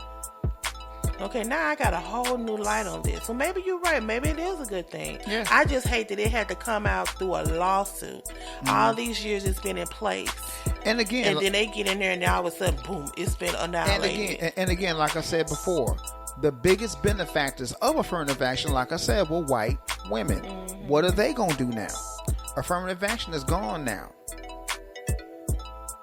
And it's going to be a trickle-down effect. It's going to be a trickle-down effect because at first it's going to be the universities, then it's going to be housing, jobs, military service, the whole nine. Well, no, they said it's not going to hurt. It's affirmative action is not going to be in the military service. That's the only part of the nuclear that's not going to be affected. Oh, okay. Yeah, that's one of the big notes that had a little asterisk by it. Right. This has nothing to do with the military service at all. Okay, I stand corrected. But anyway. Yeah. But like I said, man, this is going to be a wake-up call for a lot of folks. That's why I say it's a good thing. It's going to be a wake-up call. Like I said, what if there's another young lady out there like me who is hoping to get out there and present herself, who did good in school and made the grades and got the experience and went to lab and did her lab work and just knew that once she got here and present her resume to these companies, they'll see that, she got, she did what she had, she volunteered and she did this, she did that, she did that, but then they're going to give it to an Asian person. Well, let me just say this because they're semi-smarter. Well, let me say this real quick. I don't know. Well, let me say this about that real quick. Number one, will there be another one like you? Probably. Mm-hmm. Of course. Because, this might be a little bit off subject, man. If there's another one like you, whatever man got that one got a good one. All right now, say it again. But anyway, will there be another one like you? Yes. You put the work in. You got the 3 degrees. You did what you were supposed to do. You got your foot in the door. Yes, there'll be another one.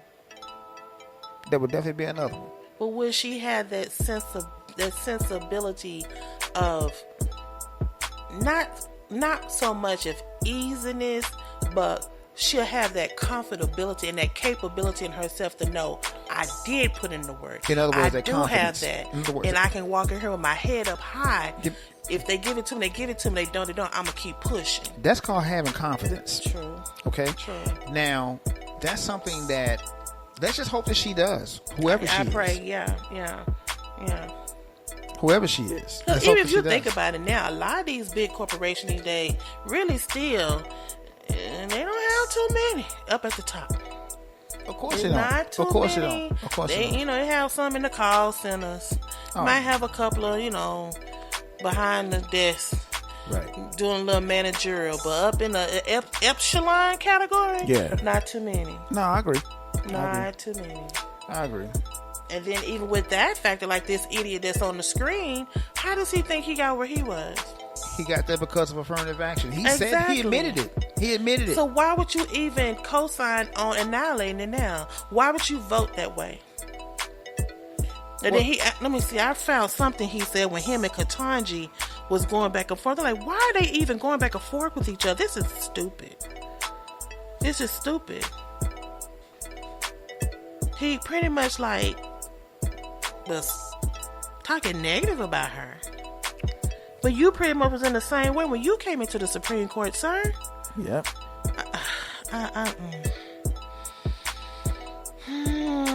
Well, here's the thing about Clarence Thomas. Clarence Thomas, the second he got his foot in the door after Thurgood Marshall retired, because remember, he was Thurgood Marshall's replacement.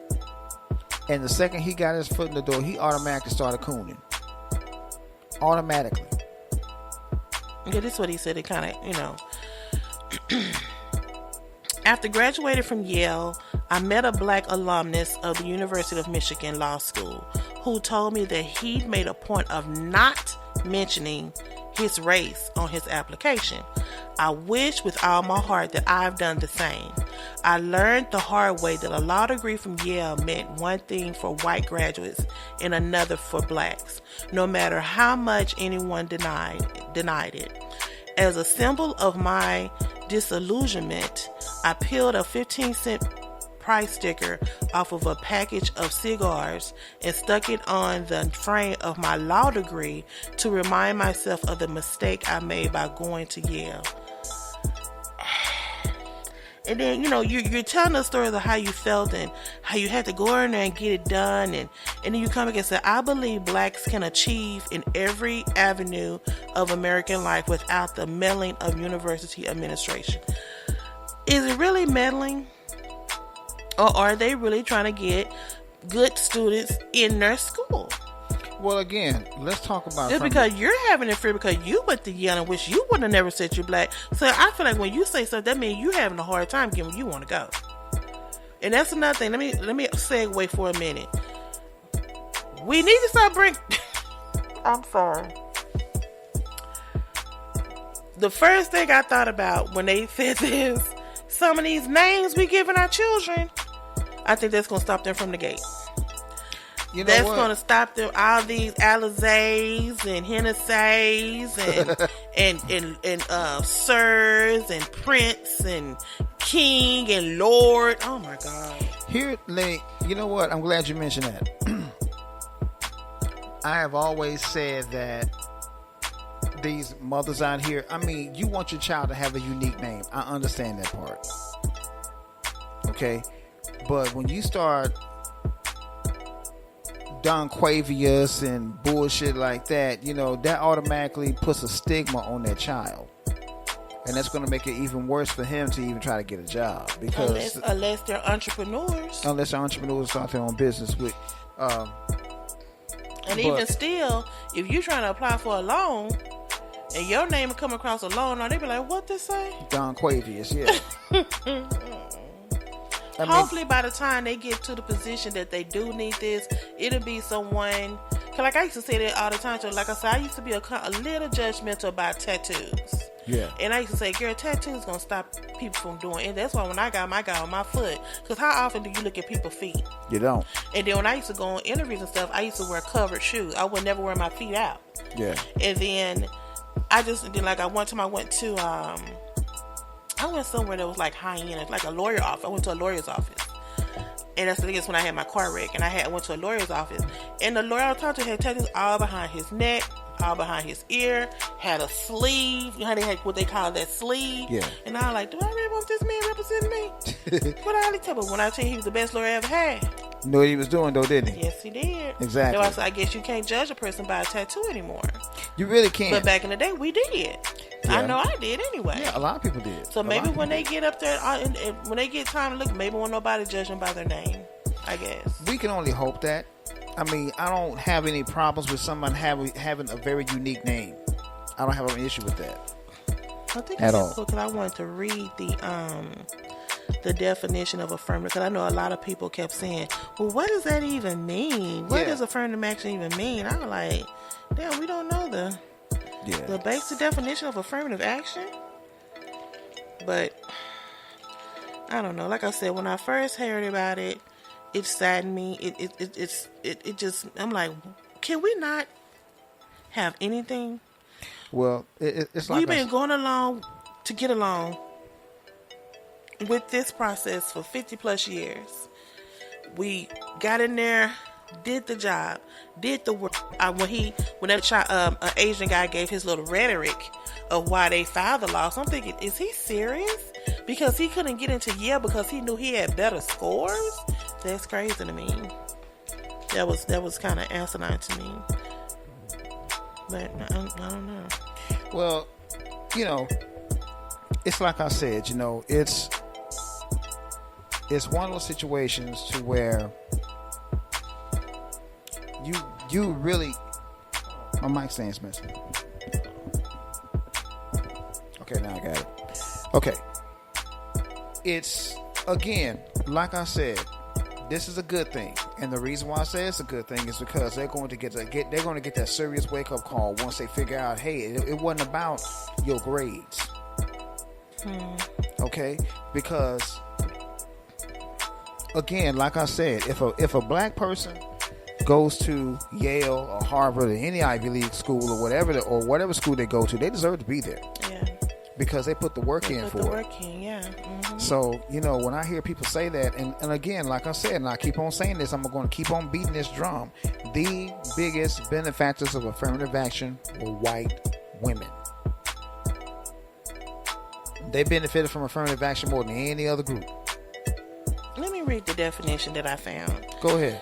Affirmative action, also known as positive action or positive discrimination, involves sets of policies and practices within a government or organization seeking to include particular groups that were historically discriminated against based on their gender, race, sexuality, creed, or nationality in areas in which such groups are underrepresented. Such as education and employment. Historically and internationally, support for affirmative action has sought to achieve goals such as bridging inequalities in employment and pay, increasing access to education, promoting diversity, and redressing wrongs, harms, or other hindrance. What wrong, harm, or hindrance have Asian people been through? None. That's what I'm saying.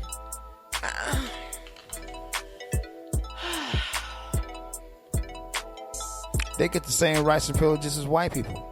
This brings me back to that story when that man got hit in the head out there in California. Now all of a sudden they got all these laws from Asian people. You can't hear them, you can't look at them, you can't do nothing. You're going to jail. Yeah. Now here we go. The same thing here. The same thing here. He tried to get into Harvard, couldn't get it, so he went and cried to somebody. Yeah. And now here we are. It just said right here, positive action that was a discriminate. Who else in this world have been discriminated against more? Black people. So they needed affirmative action. Yeah. But I get what you're saying. Now we're going to see who really can do it now, who really got the and the guspa to get in there, but still, at least that was a leg up for us to even try to stand on. I agree. And now here it is, something y'all done took away again. I agree. It's but like so I said, pathetic. but again, like I said, this is a good thing because they're going to get that wake up call.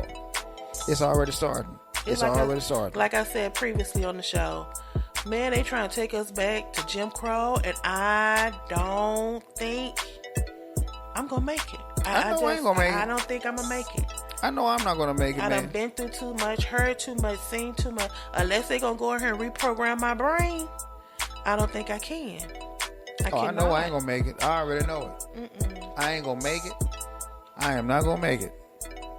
Because I got up there and got an education just like they did. I get up and go to work just like they do. I pay my taxes. Like, people say, I pay my taxes. I pay my taxes just like all the rest of them. Yep. So why would I go up and let somebody tell what I can and cannot do? Precisely.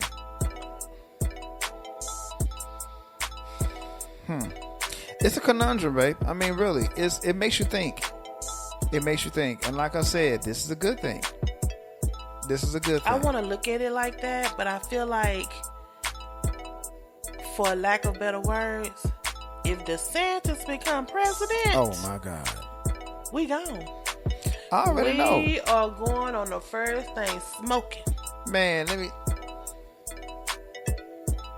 I'm gonna tell you, from my understanding, people always say, I'm just gonna go back home to Africa. Africa is not good either these days. You know what? Canada not good either these days. It's not really. It's like, I just heard the other day, is it Libya? Some country or some, whatever they call over there, principal, whatever they call over there in Africa, they really still have people who are slaves. Yeah. Yeah. In 2023. Yeah. People still live like slaves. Yeah. Yeah. That blew my mind when I heard that. I said, wait a minute, what? He's like, yeah, we still have people. I think is it Libya? I think he said. It's either Libya or Lesotho, or one of the two. They are still living like actual born slaves from the cotton fields in Alabama. Yep. I know it. You see how long my nails are? These are my nails. I know it. You think I can pick cotton? Hell no. Shit. I mean, don't get me wrong. I'm being facetious. Please forgive me. But I just, Well, again, like what I said. You do? What you do to get here? Well, I went to school and I got 3. You got what? You out here picking cotton with me? I sure am. Wow. Whole demeanor and talk and everything gonna change. Hey, how y'all doing? We're gonna hear this feel. It's getting to that point, man, because like I said, and like you said, if Ron DeSantis becomes president, it's over. It's over, man. It is over. Because he already said what he was going to do when he becomes president. We need to get a game plan. Because something, when Trump got in office, we was like, uh-oh. But Trump don't owe us nothing. Because he told us he wasn't going to give us nothing. Let me tell you something. And he did just Trump, that. With Donald Trump, when Donald Trump got elected, he didn't make any promises to black people. He made no promises. He owed us nothing. That's number one. And number two, Donald Trump's policies did not help black people at all. No, because he said he wasn't going to do nothing. Okay? They didn't hurt black people. His policies did not hurt black people at all. Now, did they? He pretty much said, whatever Obama promised y'all hang on that. Because it ain't going to change and it ain't going to get no better.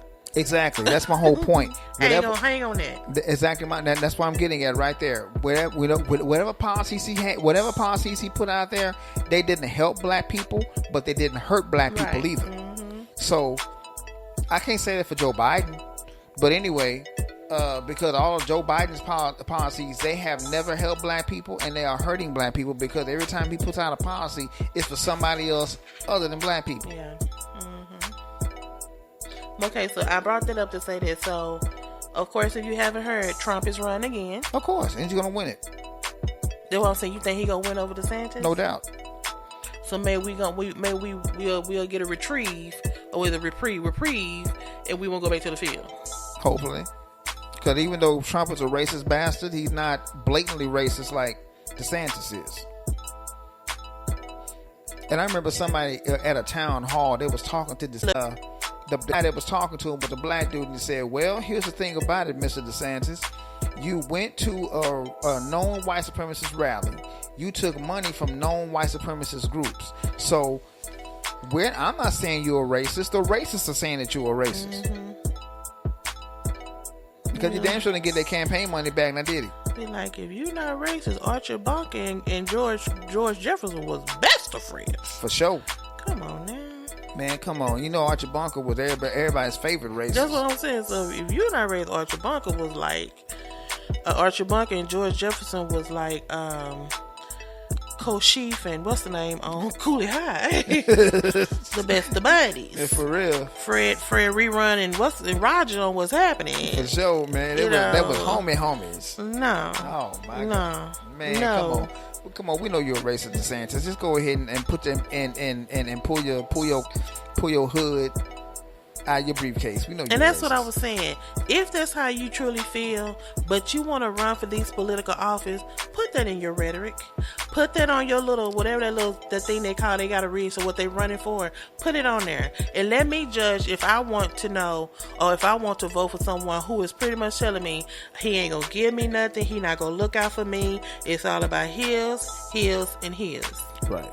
Tell me that. Don't put wool on my owl or feed me a fairy tale, and then once you get in there, I'm getting loaded on the back of a wagon, and I'm going back down south. You know what I'm saying? Just tell me up front. Stop being so mischievous and convoluted to where you just like, I'm gonna tell him this. I'm gonna try to get, because the only thing he was like, I was trying to tell you, because he is trying to tell us something. Yeah, he's a racist. He's trying to tell us something. He just ain't full-fledged with it. He's breaking out bits and he's pieces. open. He's open with No, it. he breaking out bits and pieces. Like, once you look at it, you be like, what is it? Because you kind of like, is it? I mean, yeah, that was kind of like a risque kind of book. You know, you sort of question yourself about Right. some of the books that he is pulling. But still, that's not your call to make. That's their parents' call to make. I agree. That's how I look at the book situation. But then, like, the thing he did about women and abortion. Okay, that's your religion. That's how you feel. That's your religion. You can't put your religion on me. You don't know my circumstances. I could have got raped by somebody I don't even know, and now my baby is danger, might not make it. So I got to put myself in danger because I can get abortion because of how you feel religiously? So I look at stuff like that. I haven't quite said he was a racist, but his toe is on that line. Shit, I say he's a racist. I'm gonna go ahead and say it. But I just feel like once he get in, he be like, and I'm going to go ahead and rip this off totally. And then the real him gonna come out and he be like, pack them up, all of them, back to Bama, back to Mississippi, Put their back to Georgia. Put their asses back on the plantation. And we're not gonna go first. They're gonna take us on a wood wagon. And one of the wheels is so raggedy, you think the wheel gonna come off. It's gonna take us 40 days and 40 nights to get there. And then once we get there, they're gonna throw us about 50 of us in one little shack room. Yep. And expect us to get up the next morning to go in the fields at 4 a.m. Bright and early. At the ass crack of dawn. It's getting to that point, man, because like I said, if he becomes president, I can see that happen, but I don't think he's going to get it, though. I hope to God that I'm wrong. I hope I hope I'm right. I take that back. I hope I'm right, because he nah, man. Nah. Bernice King was on was it Joy Reid? I think it was Joy Reid's show. And that's another one I would tell you about Joy Reid. Joy Reid said they came looking for her to go to Harvard. So it's like some people, they came and got to because of what they did and how they put in the work. Okay, that's another story. Okay.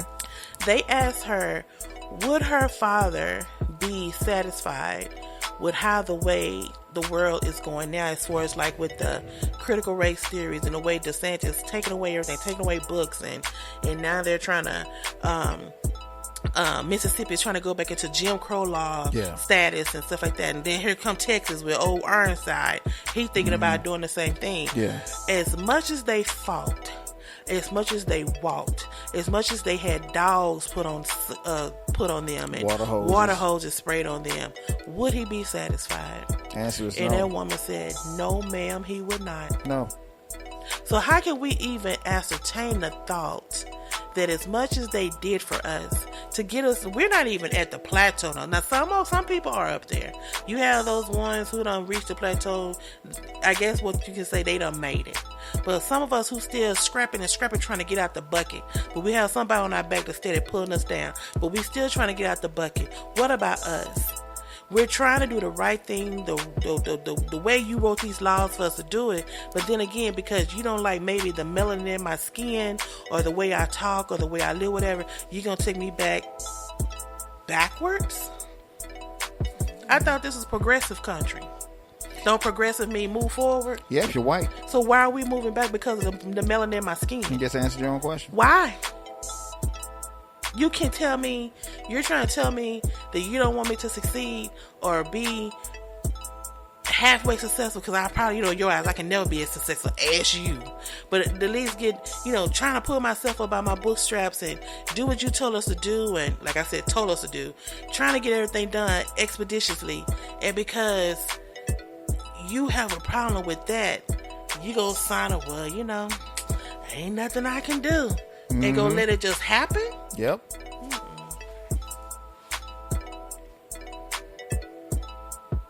When I tell you this is, like I said, we are talking about, I ain't gotta be here. I go back to Africa. Go ahead. I go to Canada. Oh, no, I won't. What? I'm talking all this bullcrap right now, but I guess I'll be going right back to Alabama. Shit.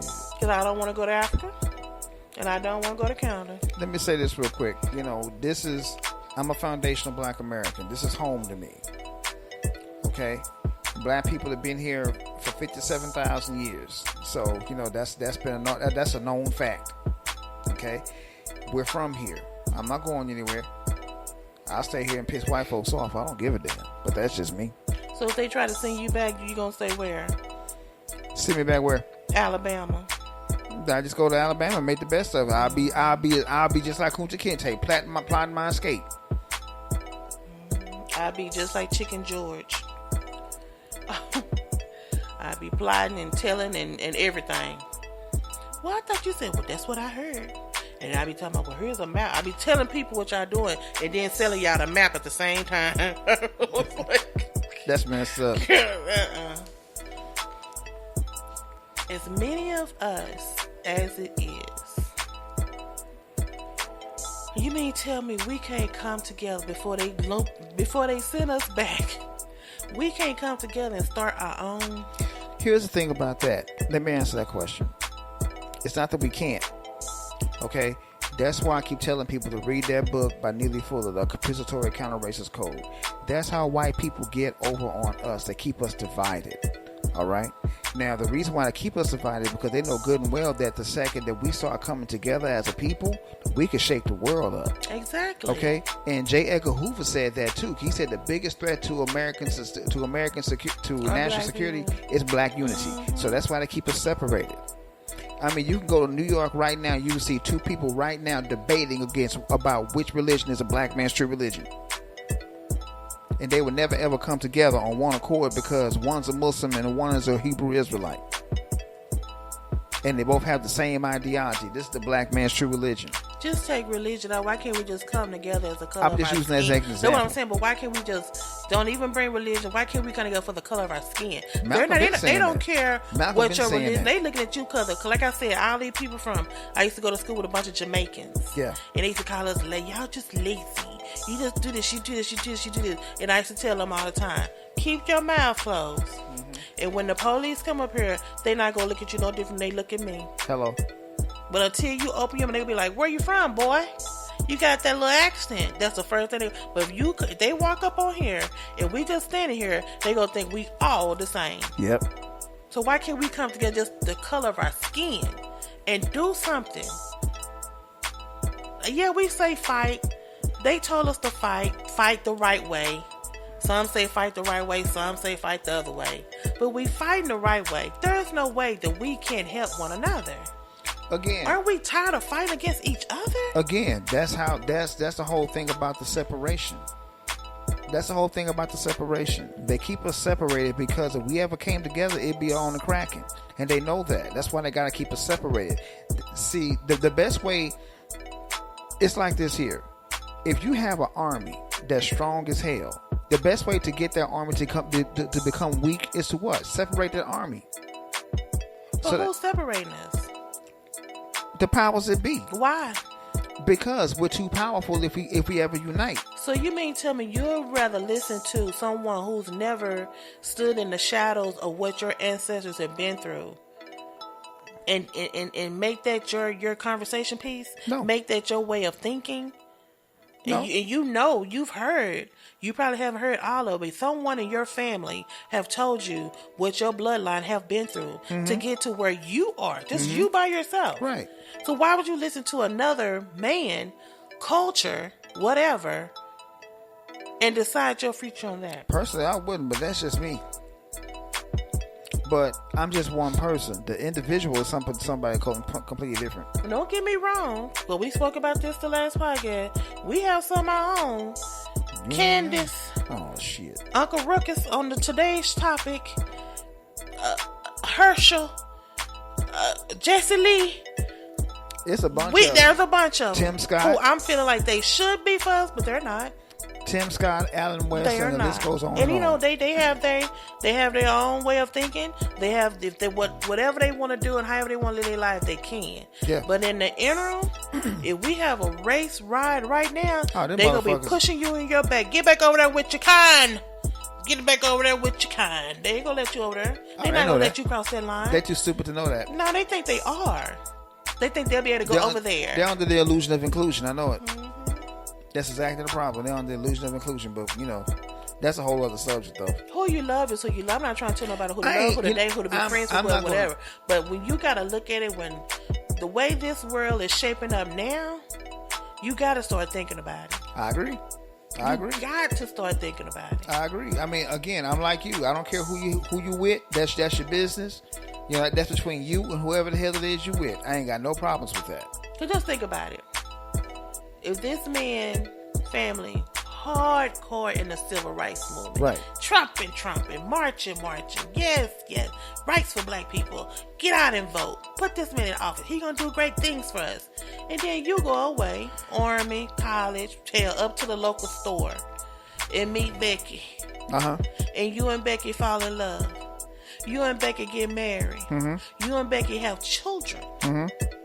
That's a conundrum for that man right there. Yep. So do I hold that against him? Because this man have half white kids. Okay. Even though people think when you got that one blood and you black, people gonna look at his kid as half white. Yep. So what does he do? Oh, they gonna have their own little section? Good question. But this world is a melting pot. I've seen what's some people who play baseball? Dark as night. They're Dominicans. Yeah. So where do they go? I got a friend of mine named Emilio Trinidad. Shout out to Emilio. That's my dude right there. He's Dominican. If you just by looking at him, you would look at him and say that he's just a light-skinned, curly-haired black dude. And they do not what you call it? They don't call themselves black people. They don't. No, they call themselves Dominican. Exactly. They don't use black as no. They be like, no. I'm Dominican. Yeah. But same deal with Puerto Ricans and the Cubans. Look at your skin, though. The same deal with the Puerto Ricans and the Cubans. They do the same thing. They have a problem. No, you cannot call them black at all. Hell, look at Jamaicans. They blacker than the ace of spades. Can't call them black. There's some Africans like the same way. Yep. You cannot call them black. So if a race war breaks out right now, what they gonna do?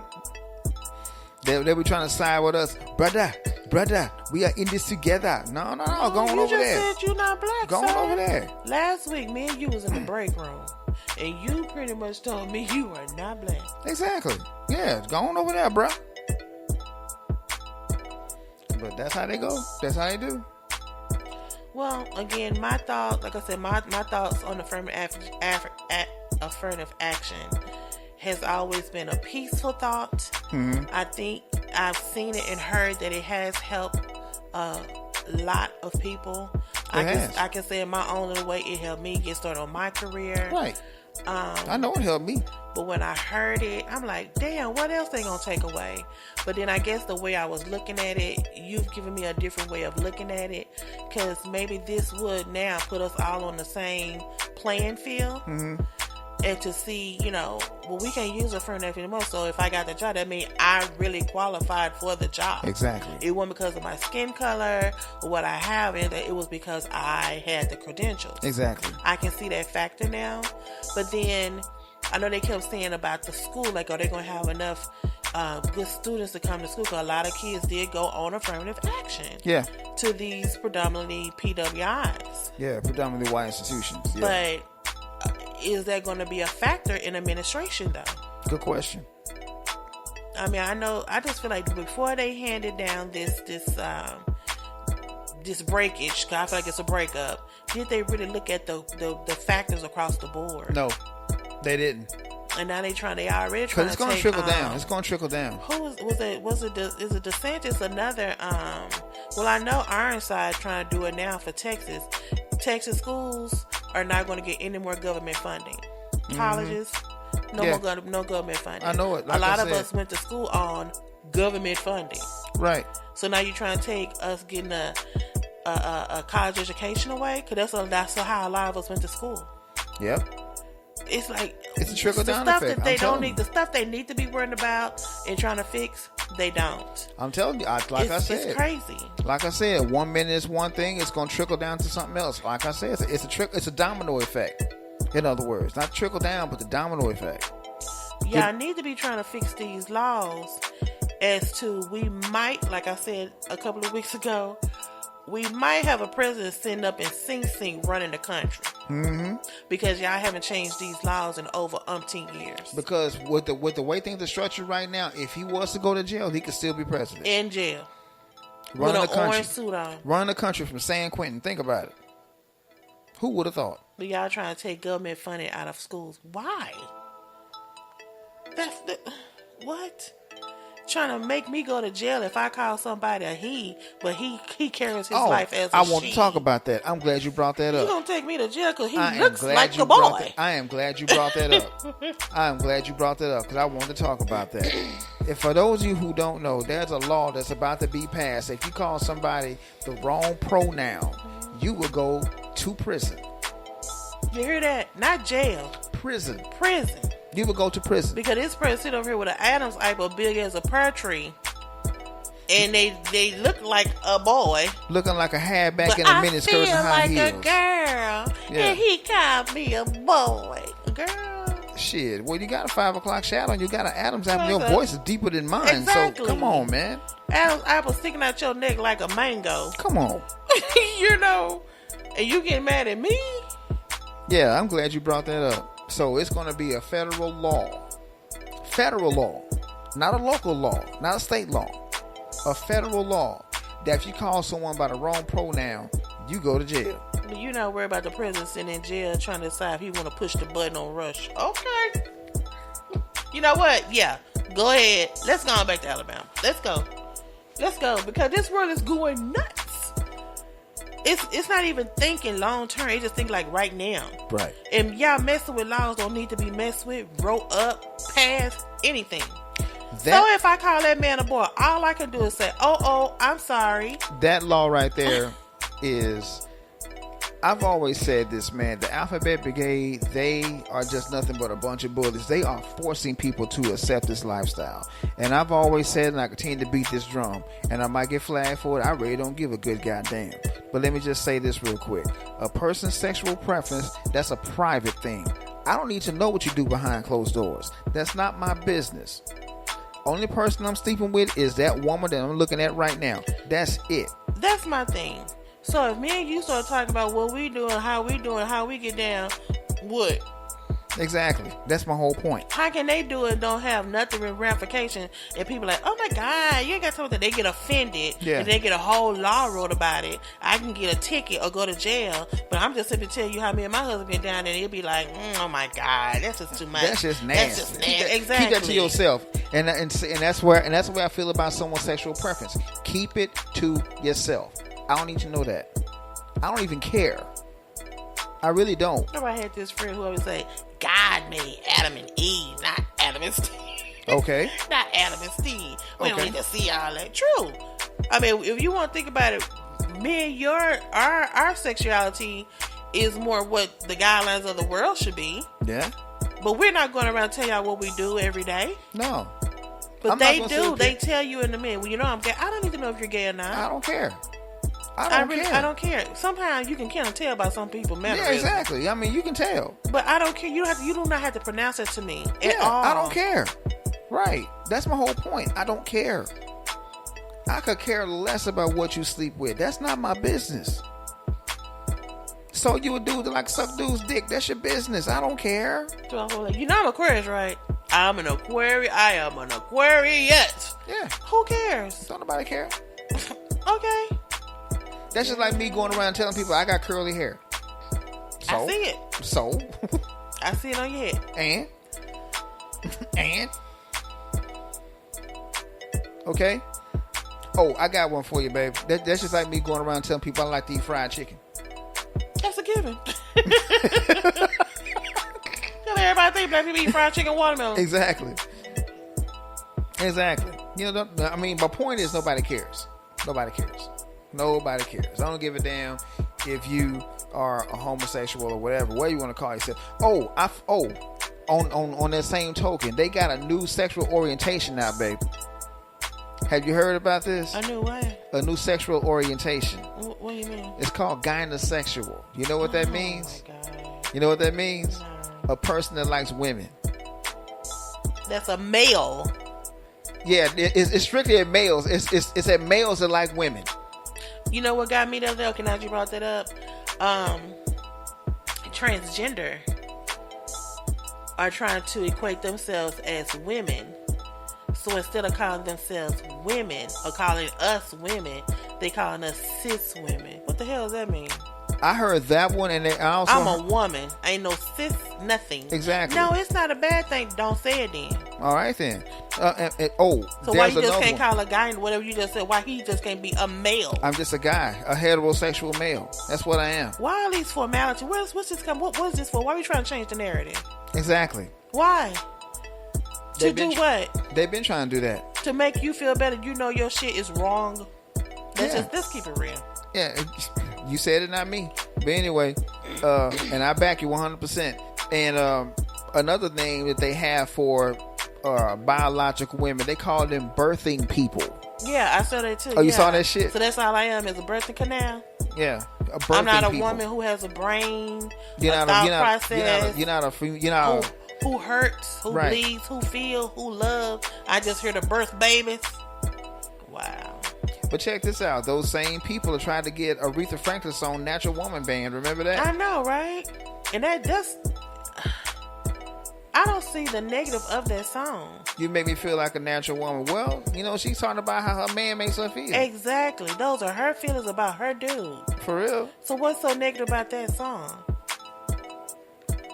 I guess now they're going to get mad at me to see me grabbing your ass in public, baby. Probably. I feel... What they call it when somebody... I'm insulted. Why are you insulted? I feel like that's just... They shouldn't be doing that. She's been... She's being violated. She's been Me Too'd. She's being violated. No, I'm married to her. I grab her ass all the time. She'll tell you that. You know, I'm just... It's like every day. Yeah. I know people keep telling me to stop doing it, but I wake up and look at the news every day. It's always something. Either it's some killings with these guns, because guns are getting out of control. Like all these mass shootings that happen on 4th of July. Oh, I want to talk about those. Ridiculous. I want to talk about those. Absolutely ridiculous. But y'all wondering why they done shut down affirmative action. We're about to put a man in the office that's going to have his residence at a Sing Sing prison. In a 10 by 10 They taking sale. books out of school, but they done forgot these kids walking around with this nice ass device in their hand that they can pretty much pull up anything they want to. Yep. Y'all worried about a woman and her biological clock. Y'all worried about what she do with her body. It's just stuff y'all have no idea what y'all need to worry about, and the stuff you need to be worried about, you just letting it fly away. Yep. That's how are we supposed to function in this world? Some of us, and I do mean some of us, don't even want to leave our house these days. We thinking, am I going to make it back? They started popping fireworks over here. I got so damn scared because I was sitting in front of the patio. I got up and moved because some of them fireworks sound like bullets. They probably were gunshots. Can't drive in your car like that lady. Can't drive in your car. She got a gun put on her because she didn't move when the light turned green. I mean, you know, it's just silly. It's just too much. Is it silliness or people have lost their damn minds? Just answer your own question. Or people just this angry? Just answer your own question. If you're that angry, stay at home. I agree with you on that. You do not need to be in the public. Stay at home. I agree with you on that one. But there gonna be some of us who looking at our phones and don't see when the phone turn red, or we could be looking at our purses or changing the radio station. Just blow your horn and give it like I do. I blow my horn and give a little wave in my hand, like move. Now in my car, you move your goddamn ass. You know, in my car, I'm saying that. But when I blow my horn, I'm like, okay, light green. I mean, people have moments. We all have moments. Why pull a gun? I don't know. Well, babe. But this affirmative action, like I said, it got me down. But now, like I said, I have a different perspective. Now, I guess, I hate to put it this way. I guess now we just have to sit up here and watch the fallout. Maybe it'll be a good fallout. Maybe it won't. That's all we can do at this point because, like I said, the whole thing about affirmative action is a good thing. Like I said, we'll see. We'll just have to see. Oh, wait. The Obama said something, especially Michelle. Oh, yeah. Read that. Notes. Yeah, let me see if I can find it. I deleted it. Even though Trump said something. Man, if Donald Trump said something, come on. I was like, no, Trump that said something about affirmative action. And it wasn't negative either. That's the whole thing about it. Okay, the one that I really like, let me see if I can flip it quick. Did you see the one Michael Eric Dyson wrote? He was talking about Clarence Thomas. I saw that. I saw that. Let's see. I like his too because he pretty much put Clarence Thomas in his place. A lot of folks did. Let me see if I can find it. It's on you. It's gonna start playing. Dang, I thought I had it, but Want me to find it? Yeah. Hold on, let me see if I can find it. Hold on. Okay. You got it? He called him a malignant black self-hatred.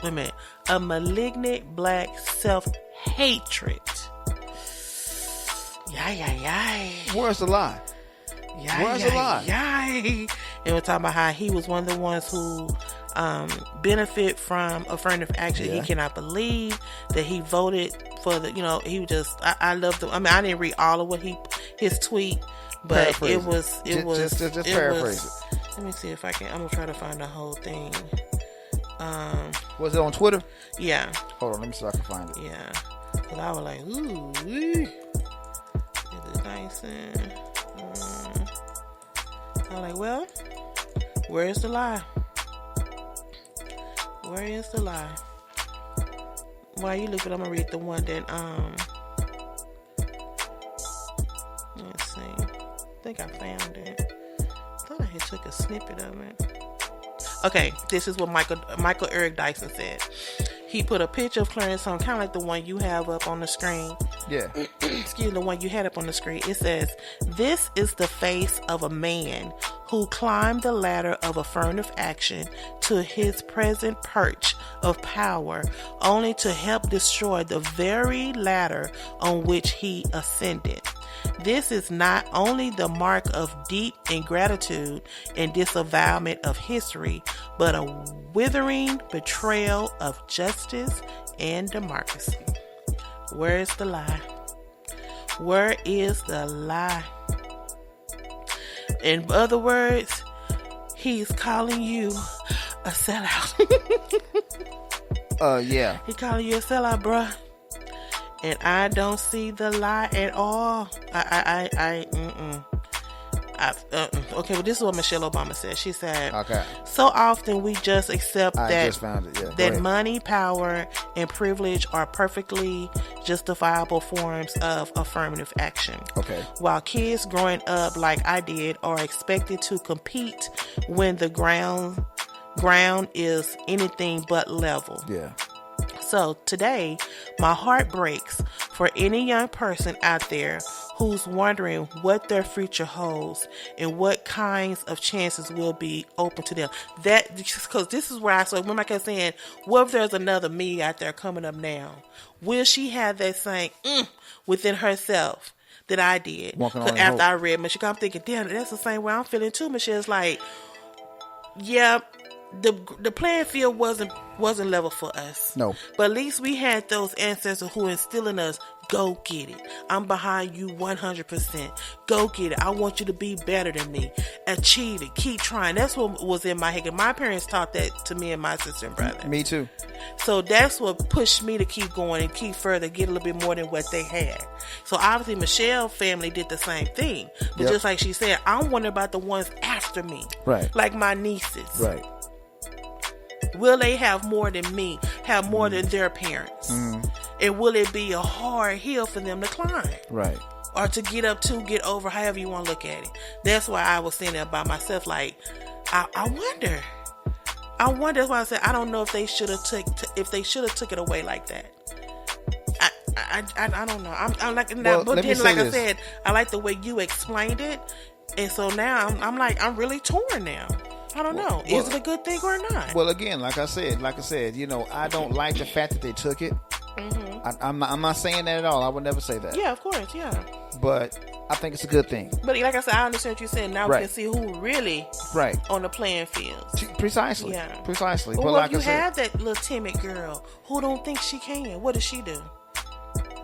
Or that little shy guy, like you say you're an introvert. What if you find another little introvert who don't have that will to be like to keep trying to be like, well, I tried, I don't know what to do now. What about him? Yeah. Well, my mother, I can honestly tell you, I can honestly tell you about Mom. Man, Mom was like, God gave you a brain, use it. But what if they don't have that motivation? I agree with you on that. Everybody don't have that. Like I said, I was fortunate enough to have that. Me too. On both sides. Yeah. Mother, father, grandparents on both sides, uncles, and both sides. Yes. Right. You had that.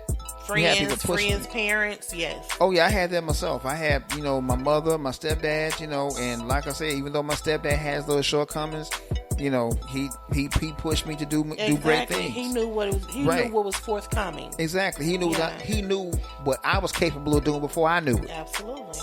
And that's the whole point. So, and I can't do nothing but respect him for that. So yeah, but you have to have that push, man, because it's important.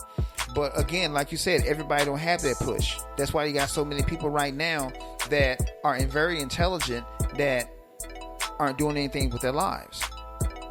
And that's sad. But again, affirmative action was something that was necessary. It's unfortunate that Clarence Thomas did what he did to shoot it down. But it's going to come back and hit him. It's going to come back and shoot him in the foot. That's what I was just going to say. Do you know once that verdict came out, or once that how you want to put it, came down, and President Biden, first of all, he interrupted my stories for national breaking news. First of all, big mistake. And then he started announcing. I was like, what? He got the little ticker running under him, saying what was going on. So many people start tweeting and whatever that stuff y'all got, Facebooking and all that. Yeah. That it's a sad day in history, and oh my God, I can't believe. I wonder how that man feel that he got called a sellout, where he pretty much used the same format to get to where he is. Yeah. People voted for him to get to where he is. Yeah. And the best thing people can say about you is that you're a sellout. Well, they didn't lie. If that don't faze that man at all, something wrong with that man. I agree. That man is there for a pay check. Paul Mooney had a joke when he was doing his live album, called Race. Somebody in the audience said, somebody here wants to know about Clarence Thomas. And Paul Mooney said this, and I quote, "Oh, Clarence Thomas is the nigga. He got the black man's American dream. He got a big dick, a white woman, and a lifetime job."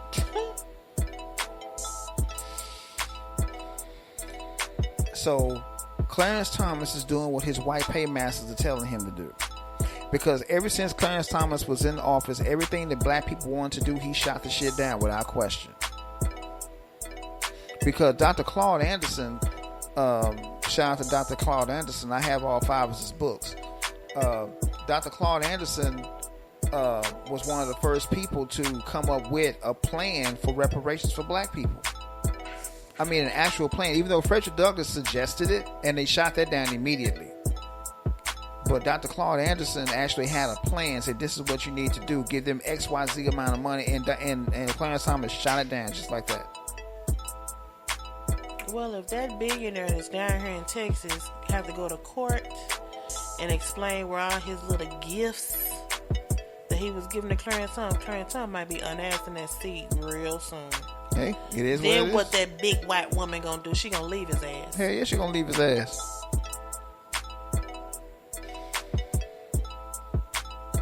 Yeah, she gonna leave. You already know what's So gonna when happen. they make it, this is what I'm having a brain freeze. I know it, but I don't know it. So when you make it to Supreme Court justice status, can they take that status away from you? That's a good question. Can they take that seat away from you? That's a good question. I've never seen it happen. Because they finna try to take Trump away from him. He not even off. They trying to indict him. So can they take this man's seat away from him? Because you can see along the way, he done accepted and done some bogus shit. Of course. That's a good question. I don't know.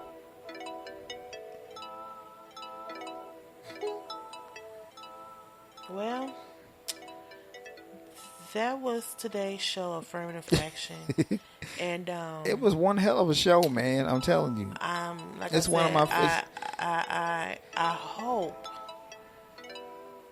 that there is no severe fallout from this. Yeah. But in the back of my mind, it will be. I But agree. there has never been anything that has been in place for many, many years. And they come and try to change. Just like Roe versus Wade. They trying to get all this fallout from that. Mm-hmm. So anything that's been in place for many, many years, and they come in and try to revise it or revamp it, Yeah. it's such detrimental fallout. It's sickening. Yeah. And I feel like this might be one. From the colleges to the employment. Yep. Which is crazy. Yeah, it's gonna have a domino effect. I'm telling you, man. But I hope it doesn't. But you know, I can feel it. I can see that happening. But as usual, my beautiful wife, good show. Absolutely. This was a banger. Oh yeah, I knew it was going to be. This was a banger. I knew it was going to be. From the The MTP. NTP news. Oh my God. All the way to the show topic. It always, like I said, I enjoy doing the show because it just makes you think. It just makes you wonder, is this the world we living in? Yeah. What do people think? How do they think? Why you don't like somebody because of the color of their skin? A lot of them don't It's think, just babe. crazy. Think about this, babe. A lot of them don't think. How you gonna get in this world if you don't think? Are you just going with the motions? Yes, answer your own Or question. you follow the leader? Oh, okay. You a follower. Oh, Yeah, okay. most people, you'll be surprised. Most of them are. But you don't need to be in office if you're a leader. I agree. If you're a follower. a follower. Yeah, I agree. How I'm supposed to follow you and you follow somebody? No, Exactly. I'm trying to believe in you, ma'am, sir. Shit, that's just the way it works. Clarence Ruckus. I mean, not Clarence Ruckus. Clarence Thomas, sir. Before we get off this air, you may or may not hear this, but I'm gonna pray for you. I'm gonna pray for you that you will find something within yourself. So first of all, apologize to Katanji because you and her do not need to be going back and forth, and you are the only two blacks in one of the highest courts in this land. The highest court in the land. Right. Well, it is the highest court. You're right. The highest court in the land. Secondly, you look so foolish right now to people who helped get you where you are, and all you can say is, it's not really that bad. Now, he'll be all right. It's just like, you get in there, you do what you need to do, but you just admitted you was a benefactor of affirmative action. Of course. So now you done changed your whole rhetoric. Oh, he didn't which change make you look like an ass. A complete sellout. Yeah, a complete fool. A sellout. You're cool. Well, we know that. Yeah. And third, I hope when this billionaire, I forget his name. I remember I used to work with him. Did some work with him.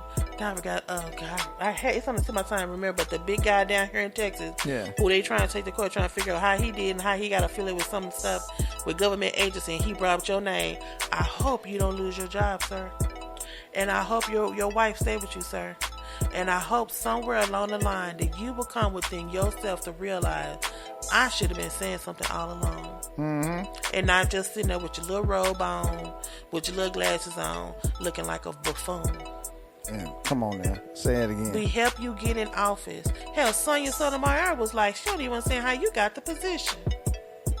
And some of those other justices, they be like, Clarence gonna be Clarence. So even to them, you looking like an ass. Yep. Oh, them checks must be good. Them butter biscuits too. Them checks But anyway. must be good. But go on, sir. You have a good night. Hopefully nothing will backlash on you, but you need prayer, and I'm gonna pray for you. Oh yeah, we all are. But But thank you for a good show topic, though. Hey, man, and you know what? I knew this was going to be a long show. I knew it was, because we could go on for another 2 hours about this very same subject if you wanted to. Because we both benefited from it. No doubt. We know somebody who benefited from it. Several people. We saw the good and the bad of it, yes. and now we just worrying about the outcome of it. Yeah, that's it.